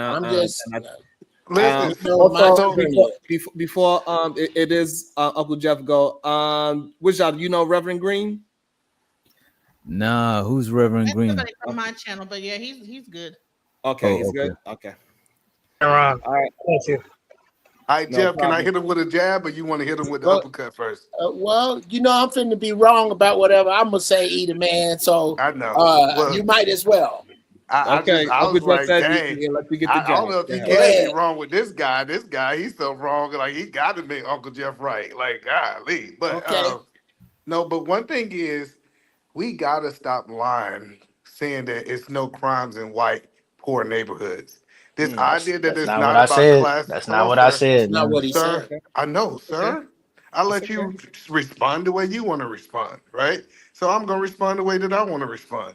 This idea that we don't have different classes in the black community, where we understand that poor people typically break the law more than people who have more to lose, right? So this idea when we start talking about the suburbs, and the young ladies was mentioning the point, hey, you got black areas that do not have crime, which is factual, especially me being from the South. We got to start acknowledging that we only want to talk about the least of us and not the ones that's actually winning. And I'm going to turn it over to Uncle Jeff because I can get long-winded. Okay. Yeah. Let's yeah, sorry about that, people. Midterms is coming up, everybody, right? Yeah. Quotas, reporting crimes. Anyone ever take that in consideration? All right, so yeah, but let Uncle Jeff get a start out, and we're gonna bring you in, Reverend Green. Go ahead, Uncle Jeff. Yeah. Okay. Hey, first off, love, peace to the panel, and Peace. for being as civilized as we are around this conversation. Because everybody here is smart. Guess what? Everybody's right. The ant and the giraffe are both right about the jungle. Jay is right. Whether he's right, whether or not he arrives at his conclusions properly is of no matter. There are places right now that in America where no man up here would leave his daughter. These are the places that Jay is discussing, and they exist. There are reasons that they exist, but those reasons are only important to those of us who give a shit about it. People who think like Jay are willing to take that particular set of facts, because though that is a set of facts, that it is very violent. I come from the zip code 60636 in Chicago. That is one of the most violent zip codes in America and has been for the past 60 years. Because it's a democratic shithole. It's a democratic Because it's shithole. absolutely because It's a democratic shithole. It's bad. And it absolutely did, bro. I couldn't agree with you more. But then again, I believe that. But these are the people that y'all vote for. This is what the people on this panel voted for. So you can't complain when you get the outcome. Jay, is it all right if I finish my thought, brother? I don't remember interrupting you. I'm listening. Thank you. For whatever reason that he's right. He's right. I absolutely agree with what he just said. The difference is I don't look upon these people with disdain. I don't look at myself as separate from these people just because they are in this plight. I will have to pretty soon because there is no more safety net. They done let the dogs out today. Ain't no more safety net. All these lazy, violent, ineffective niggas that we all don't like, we finna see. They got a plan for them. We're not gonna have to worry about that. Our concern is for those people amongst them that are capable, that can help us move forward. Jay's, and I'll land it here. My chief problem with Jay's arguments is that they're great arguments for 1988. Right now, this suburbs he's discussing, they're on fire with unemployment. They're on fire with the fentanyl crisis. That's not true. Oh, okay. He Oh, almost no, done. He no, I'm almost done. sorry. I'm sorry. Maybe then, maybe all of these layoffs with the deportations and the layoffs, this hasn't affected any people who put raisins in their potato salad. I'm sorry. Forgive me. I'll leave it there. I don't argue with perfect. that. The same immigrants. 300,000 black women were Before y'all respond, hold on, Jamie. Hold on. 300,000 women were just laid off last week. So Yes, and before y'all respond, let me read this. Thank you for being so kind. Thank you. I really appreciate you as well. Mahogany Roots and MJ. Thanks for being so kind. Thank you for being so generous. I really appreciate you. Thank you so much. Well, Sharon, let me ask you a question. Okay. Just quick question. We're gonna let It was my Bomb finally turn. get I it. was after Jeff. No, that Uncle was a Jeff, let you jab. skip. That wasn't my whole Yes, statement. He can go. He can go. Okay. Now go ahead, Bomb. I want No, Bomb I to like go. it. Go ahead. Go ahead. No, Yeah, I so just we're gonna go Eat a Man, and then we're gonna get Reverend Green in there as well for the first time as well. Go ahead, I'm just gonna do another jab, right? I never understood why we don't compare apples to apples. We want to compare the white suburbs to the black hood. Right. We never had these conversations about the trailer park versus the inner city. Right. We don't talk about the meth that they cook. Last time I checked, white folks cook meth. I don't know no black people that cook it. Listen. So I've been in the trailer parks and it's way safer than the ghetto. I'm being completely honest. It's way safer. Well, You for bugging. you, You're bugging. Yeah. No, There's a he's why not. you saying? No, No, Bro, he's not. bro, No, let That's him bro, not I have know it. several white people that No, live in it definitely parks, bro. is. It's more safer. You I'd rather bugging. be no, I'd rather much just be 1 around second. white trash than black people in the ghetto. He's right. Just, Stop it. that's cool. But Uncle Jeff, you Let know him what? do it. My fault, Eater But Man. I was You know I why was he's literally bugging, bro? Because it's easy for people to break into trailers. A trailer park is not safe to live in, period, than a fortified crib, bro. Like, what do you mean, bro? I gotta Trailer push back parks, on that. people in trailer parks are not doing driving. Let's not break down yet. Hold on. I wasn't even in the That full was a statement. good point. My bad. Hold on. Yeah. I think it's good. That means that we all really want to get involved in the conversation. I think that's fine. So nobody's doing nothing disrespectful. So shout out to everybody because this is a dope conversation. Yeah, finish up, Eater Man. We're gonna get Reverend Green in there for the first time. And which doctor want to respond? Uncle Jeff want to respond. Oh, and then we got Bomb back in there again. No, Go ahead. so- Finish up. So the crazy part about it, and he's right in his reality. Uncle Jeff's 100% right if he feels that way. But the trailer parks in Washington, we just had one was cooking meth and half of the trailer park exploded. Bruh. I get that he said I fear a man versus a bomb. Cool. If that's his reality, I understand it. But I just think that a lot of us have been brainwashed that white people are safer, and it's crazy how much white people done did to us over these years that we still reflect them as safer than our own people. That's just Well, I mean, it's the truth. I mean, it's the truth. I'm not making this up. That's not, and I don't think that's. I think it's unfair of us to say this because I've seen this before over and over. And you are absolutely right, Jay. The hood is dangerous for you.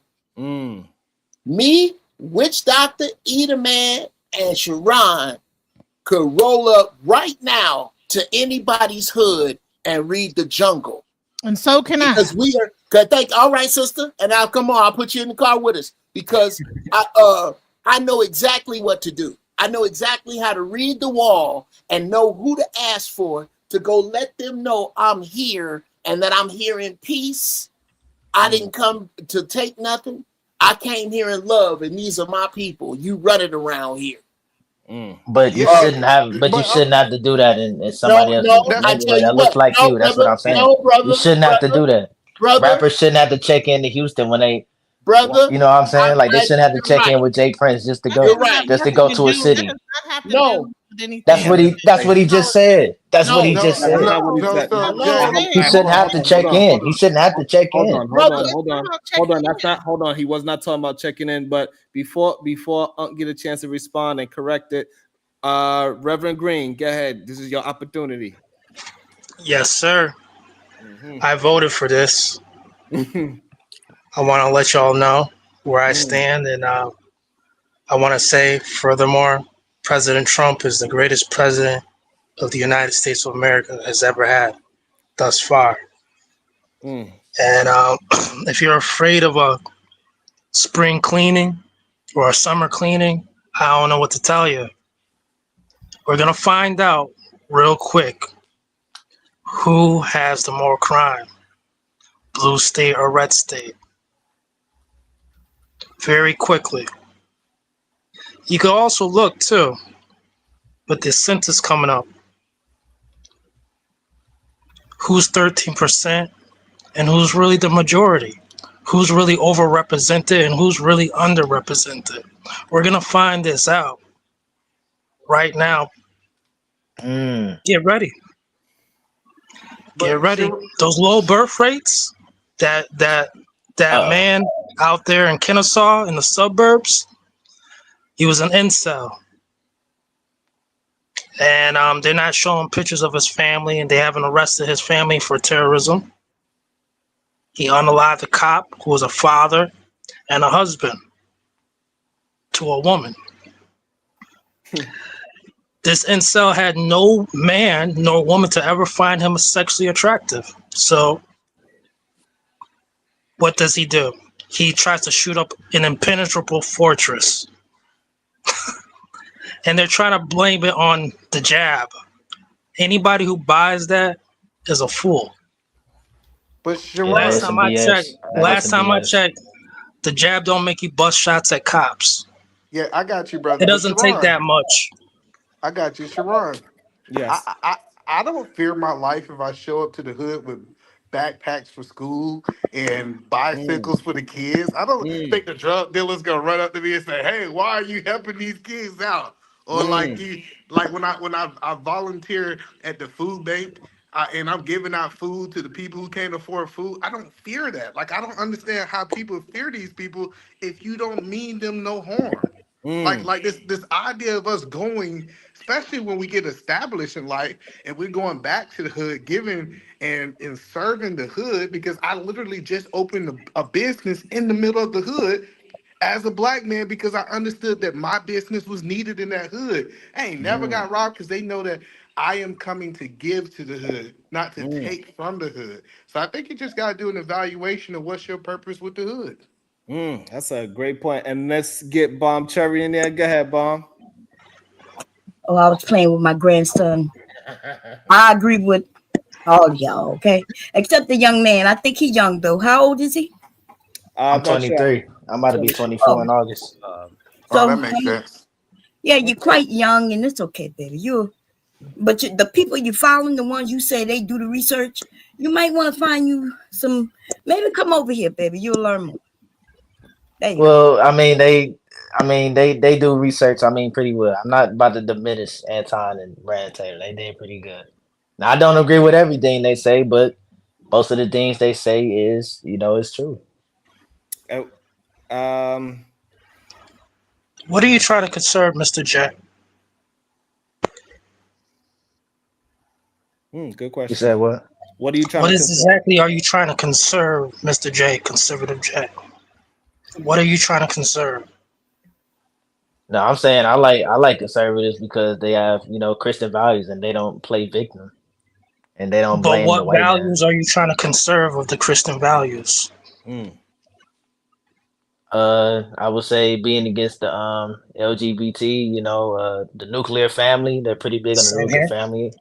I agree. I grew up with like my mom and my dad. You know what I'm saying? I think in the black Same community, here. there's too many single parent households. I think that's a big issue. I agree. Right to bear arms. I strongly believe in the Second Amendment. I believe in Same freedom here. of speech. I don't believe nobody should get canceled, for what they say. Doesn't bother me either way. I mean, I don't agree with that. So it sounds like you advocating for black people to be more conservative, correct? Yeah, they should. Yeah. Absolutely. So if black people was more conservative, you believe that the violence would be down? Yes, just look at the blue versus red areas. I mean, the areas that vote majority blue are crime ridden So hold and on. are Well, when and you are say shitholes. when you say that, I stay in Washington State, right? And it's a blue state that doesn't have like one of the less crime rates compared to other countries. So why? I mean, other states. I'm sorry. So It's okay. why do we pick and choose what blue and red states we want to talk about? I get what's going on in Chicago, but if I was to go to a blue state like New Orleans, I mean a red state like New Orleans or a red state like Texas, Texas got a whole bunch of crime. I know we want to act like they don't. Or if I go to Georgia and we go to Atlanta, which is a red state, Pink, it's pink state. why don't we look at the full picture and we try to pick and choose which blue states and red states are better? And what crimes are Well, New y'all talking Orleans. about? Well, What crimes are you? New Orleans is Democratic. I mean, that's a Democratic shell. They ran by liberals, so yeah, it's So gonna be a Georgia, shithole. well, let's use Georgia. Okay, I got you. But We Louisiana is a whole state, not just the New Orleans. That's just a city in Louisiana. Shout out Louisiana. to Brett Favre for the biggest food stamp champ. Red State. no, What I'm kind of just saying crimes Documentary are on you? Netflix. What kind of crimes are y'all talking about specifically? Because I just looked it up on Chat GPT, and it says red states, The most M word, violent. M word, the deletion word, the M word that coincides with deletion, have been 20 to 33% higher. They got a 20 to 33% higher Right. Deletion rate. M word deletion rate than blue states. So what crimes we talking Well, about? that's Because no, that's homicide. in that's in the city though. They're not talking about the suburb. That's in the city because you know so, the city is ran but by now your point Democrats. is void though, This because man you're is saying that tripping. red states are doing better than blue states. But when we look at what's going on in Florida, I know Florida is a red state. They out there Mm-hmm. killing people. You go to Texas, they're killing Jacksonville. people. Literally, Jacksonville's like the new it's Chicago. two sides. It's just two side arguments to the bare arms.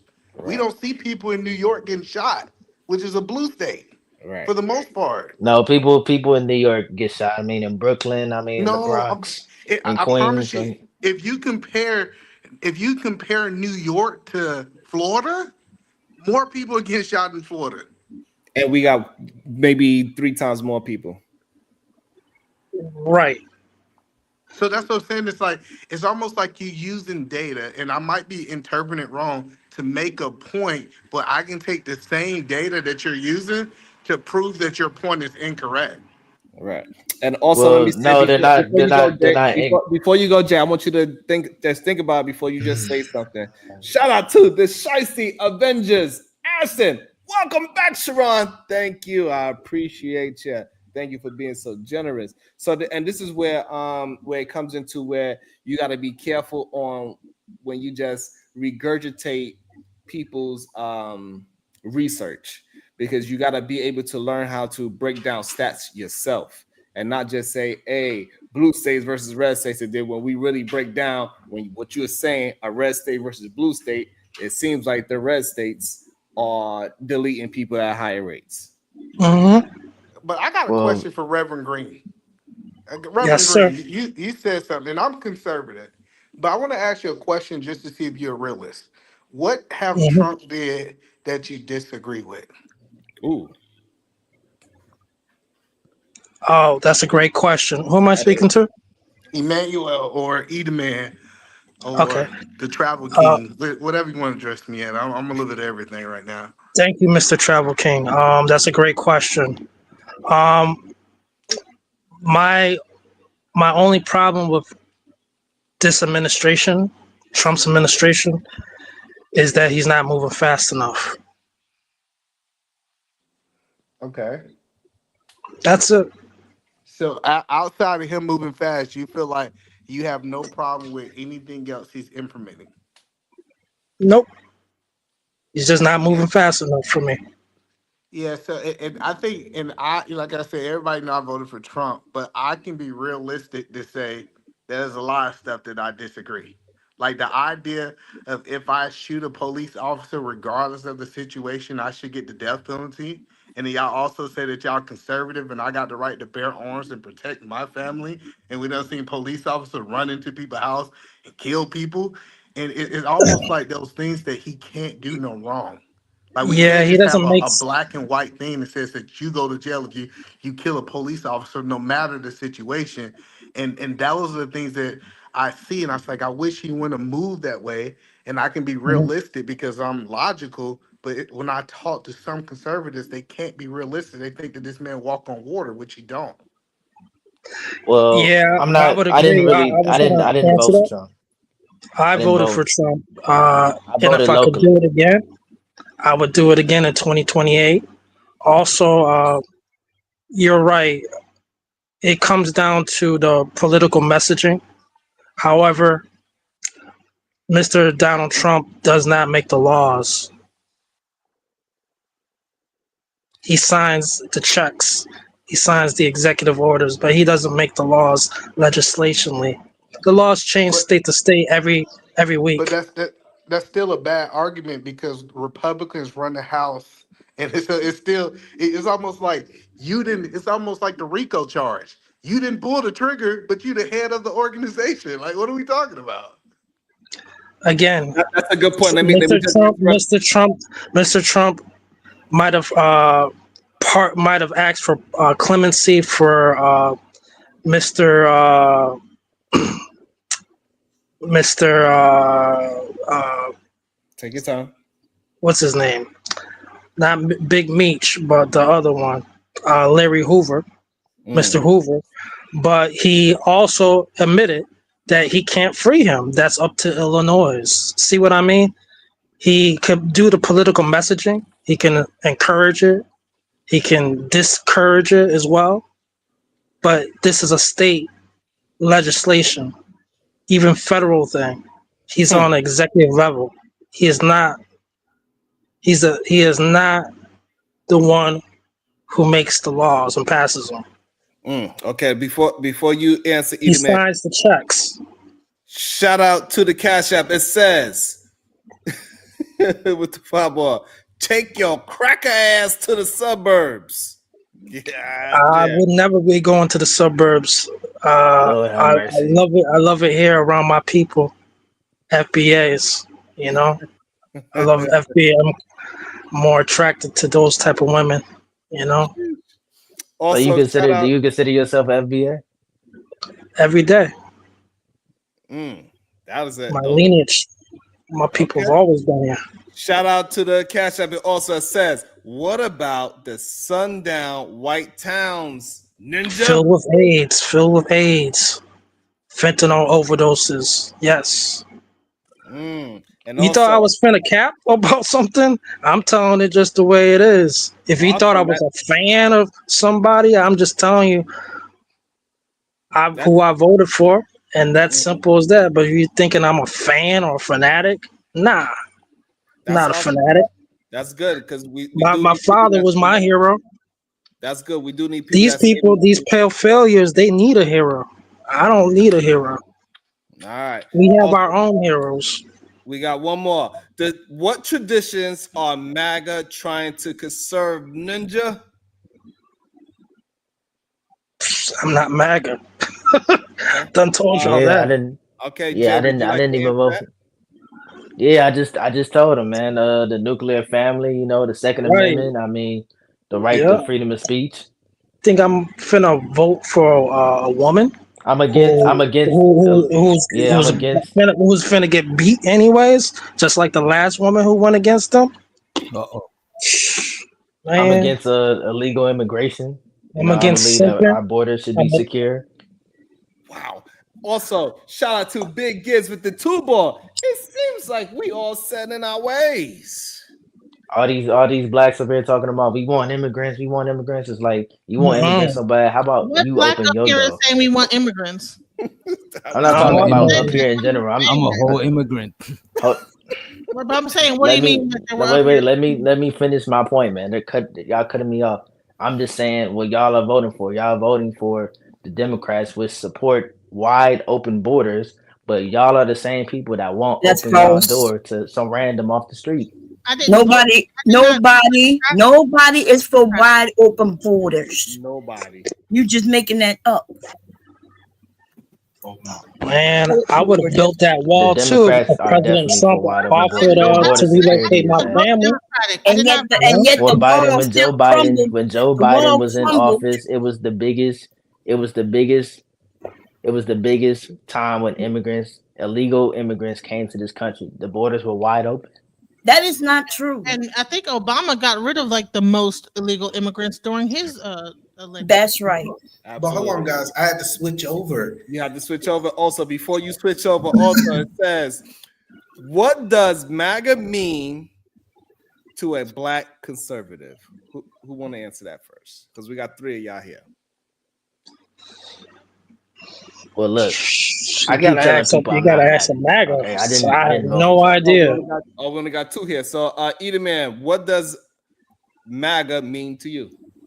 I'm not part of the MAGA party. Not part of MAGA. Yeah, I'm not a part of MAGA. So go ahead. Trump is MAGA. So No. it said, what does MAGA mean to a black conservative? So y'all don't really consider yourselves a part of that at all. Nope. Yeah. No. Just I because agree with. Embarrassed. That's why. No. Like so. He's a federalist. He's not MAGA. He's a federalist. And MAGA are just being used. They don't even realize it. Poor people. No. I would agree that there's some manipulation. No, let me help you understand. We know that the Democratic Party mess with trash. No, they mess with the LGBT, whatever the initiation is of all of them, right? It'd be incorrect, and I say, what do LBG mean to you? You say, I don't identify with that, but I still support Democrats. Like that's the point that I'm making. Is just because that is also connected to him, the Republican Party. I mean that we're connected to it. But before I got off, I forgot his name. Sarah, I know it's Reverend Conservative. I think. Reverend Green. Reverend Green. I would say I've always leaned more to the right. Not gonna say I'm conservative, but I've always leaned towards the right. Yeah, but hold on. But let's go back. Because I had my phone died, so I had to switch to my laptop. So, so when you talk about the 3 branches of government, the president do have some play into laws, right? Like he can veto a law. That means he can stop a law into going into existence, for example. So it's not like he's so it's not that he's an innocent bystander. He still do have to sign off on laws. Do you agree with that? He does sign the checks. Yes, he does. He signs those bills. So I'm trying to figure out, why are you trying to make the argument that he have nothing to do with the laws that are going into place as the president? On a state level, no. On a federal level, no. Remember, Trump is messing with the state level laws. What are you talking about? On a state level, legislatively, he has his group of people, his cronies, doing what he wants to be done, right? he could send a message. He could send a message, and I just don't understand. Actually, what she said is false, because a lot of them have said no to some of the stuff that he tried to do. No. He's over there trying to change, break laws, and now. No, but I think maybe I paid attention in school, right? Maybe I just paid attention. And if he do an executive order that eventually move into law, that means he had everything to do with it. Well, that's not true, because it has to go through legislation. No. See, at this point, when they have the House, and they have the majority, they have the Senate, essentially. They can bypass certain chambers that wouldn't. He could bypass certain things. No, but they're not bypassing. I get what y'all saying can happen. It's starting with an idea from Trump. They execute the law. He signed off on the law.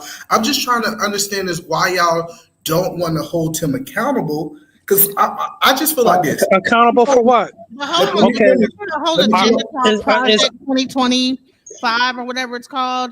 and Trump didn't have. First off, Trump didn't have nothing to do with that. He didn't have nothing to do with Y'all that. gotta let. He didn't even endorse it. Hold on, we gotta speak. He didn't even endorse Genesis it. is trying to get a point out. Let's allow her to at least get the point out. Bomb. I mean, dang, like I'm not a fan of Trump either, but I mean, we can't just lie.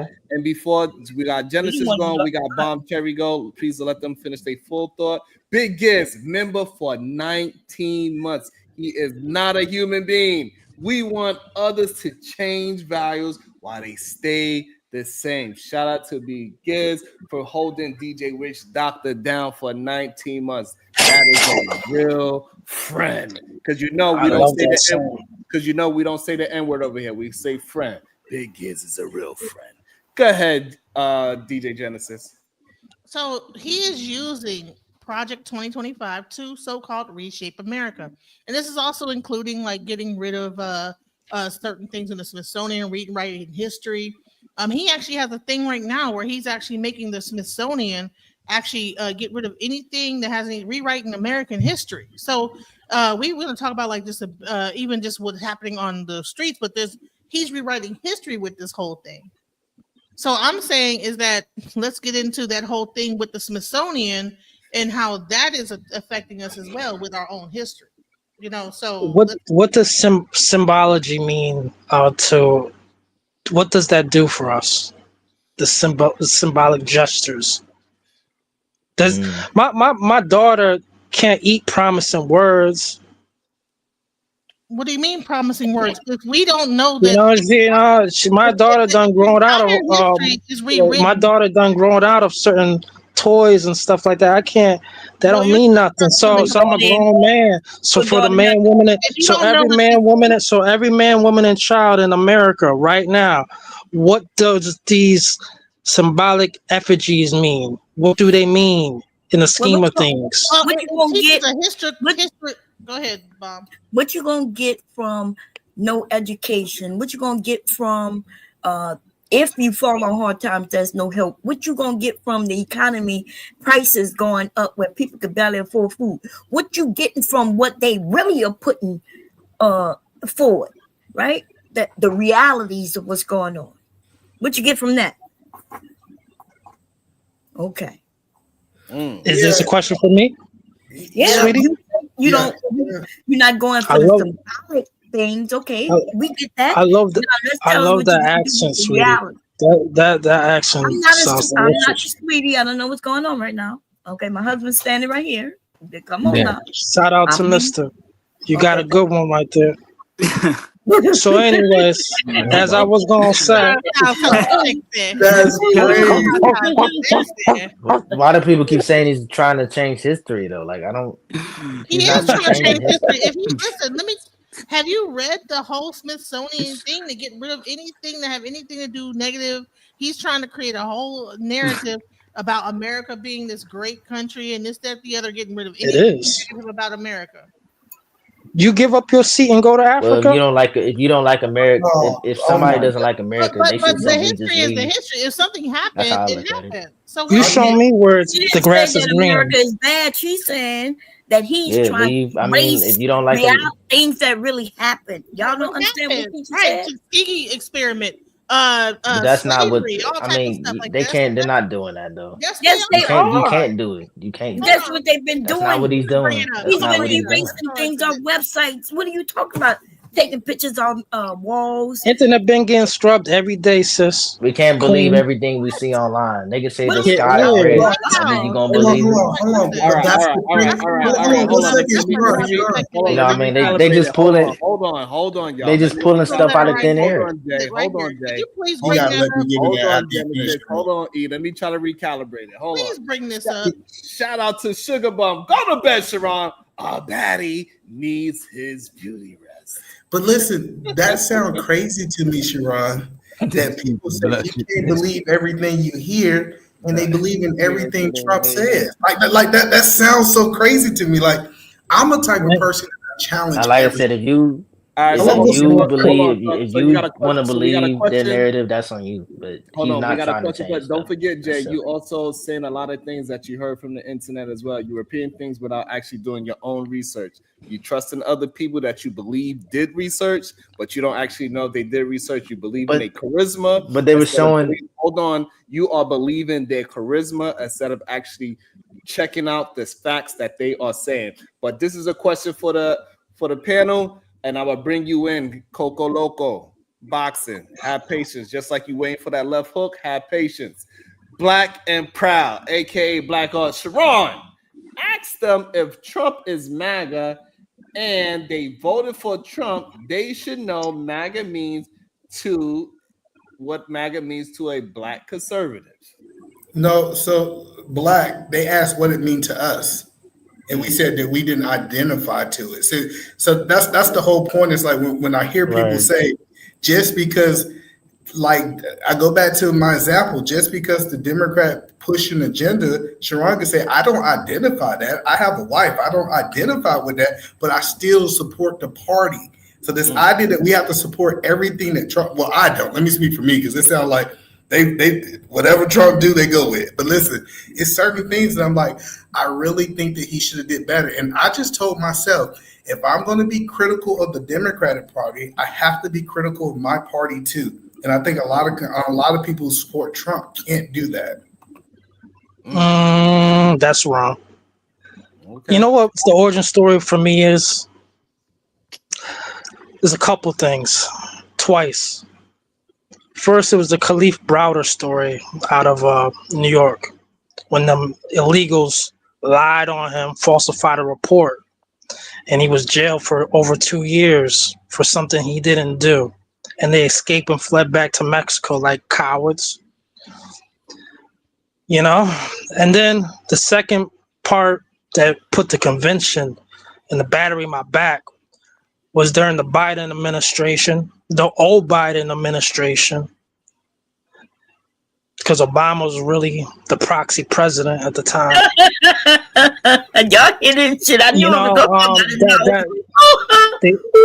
it hurt my portfolio so bad. But thank God I knew not to sell. I didn't have weak hands. And also, September 13th, Canelo Alvarez getting knocked out. He getting knocked out by Terrence Bud Crawford on FBA. He might not get knocked. I don't think he might get knocked out. I don't know about knocked out. He getting just like Trump is cooking. Just like Trump is cooking. Let Terrence Bud Crawford gonna be cooking too. Before we go to boxing, I can't answer. Black question is, what is a black conservative, right? Because I do identify as a black conservative. A black conservative is someone who believes in more traditional values. When it talks about husband and wife inside of a household, actually upraising your kids under a Christian belief, like those are the things that I believe as a black conservative that I do get behind. But black conservative and MAGA are two different things, but they're both under the Republican Party. I could be wrong. Why can't you just be conservative? Why do you have to be black conservative? Can I ask Emmanuel a question? Because I'm black. Hold on. Why do I have to be black conservative? Why you put the identity politics The Democrats into go it? against the church. No, the Democrats go against the church. They go against black people is what the Hold on 1 second. He asked, why do I identify as black? Sir, I don't know what you Black identify.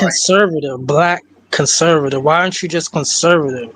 I'm gonna tell you because I'm an FBA. Hold on, I'm FBA. My thing is the code. I'm gonna answer you. My thing is the code. Hold on 1 second. My paperwork says I'm on code.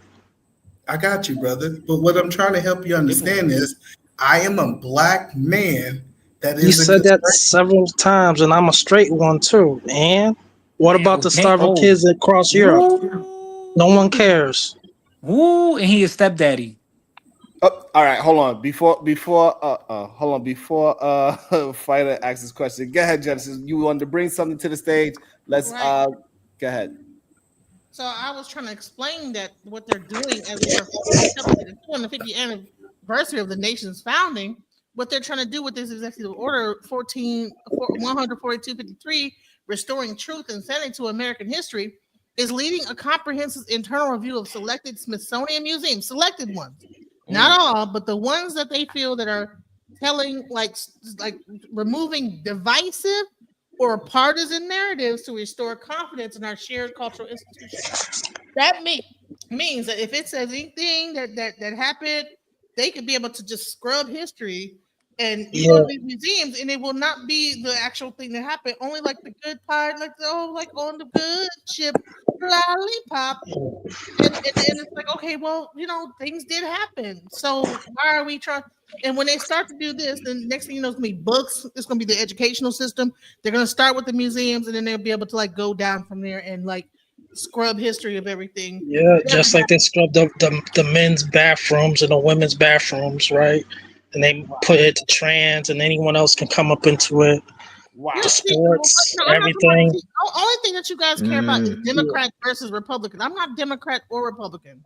I just told you as well. But I voted for Trump. Just like y'all don't tell them. Listen, gender. Just like y'all don't tell them Arabs that be selling liquor to black people. Y'all don't ever have energy for them. This is the golden age. Common sense is here. Bro, so black people so dope to your family, bro. Stop that. People so uneducated. It's crazy. Y'all don't be confronting them Arabs. Y'all don't be confronting them Mexicans selling drugs to y'all on the West Coast. Museums. Hold on. The ones that You still going to the Arab for your liquor and blunts and your baby Pampers still, right? Getting overcharged. Honey, All right, hold on. Let Genesis finish up. There's vacancies now. There's gonna be some more vacancies now. Hold on, y'all. Let Genesis. Honey, gas come from the Arab. What do you mean? She probably let that thing. We about to start drill baby drill. You probably be letting that Democratic lady. You probably be letting the Democratic white lady tell you what it is to be black. Hold on, Jay. Hold on. Imagine that. Hold on, Jay. Hold on. All right. Everybody pause for a second so we can hear everybody. Go ahead, Coco Loco, so we can reset the room, ask your question or whatever you want to bring into the show. Go ahead. All right, what's going on, Sharon, man? I was a little worried. I thought you finally got a job again and you was back at construction, but I'm glad to see you back on YouTube. You're alive and healthy and happy and smiling with all your teeth. With all your teeth. With all your teeth. I fuck with Sharon, man. You breaking up. But go ahead. I got that ice internet. And by the way, he on your show. Oh, my bad. I thought I was. No, I didn't know. I thought I was on Witch Doctors. I didn't know. I really didn't know because they're simulcasting. So, but you saw Sharon's face with that. So Emmanuel, no, I don't, because I don't hate Sharon. Like me and with Sharon go way back. But Emmanuel Williams, how does it feel to be a stepdaddy? It feel real good. Go check my page. Why y'all niggas? You a stepdaddy, bro. Use pussy, bro. And you motherfucker. Use pussy, bro. Use pussy. I'm not complaining about nothing. I don't chase single mothers. Asian single mothers. Listen. Asian single mothers. Fat boy. Your question, sir. Fat boy. You're fat. Okay, thank you.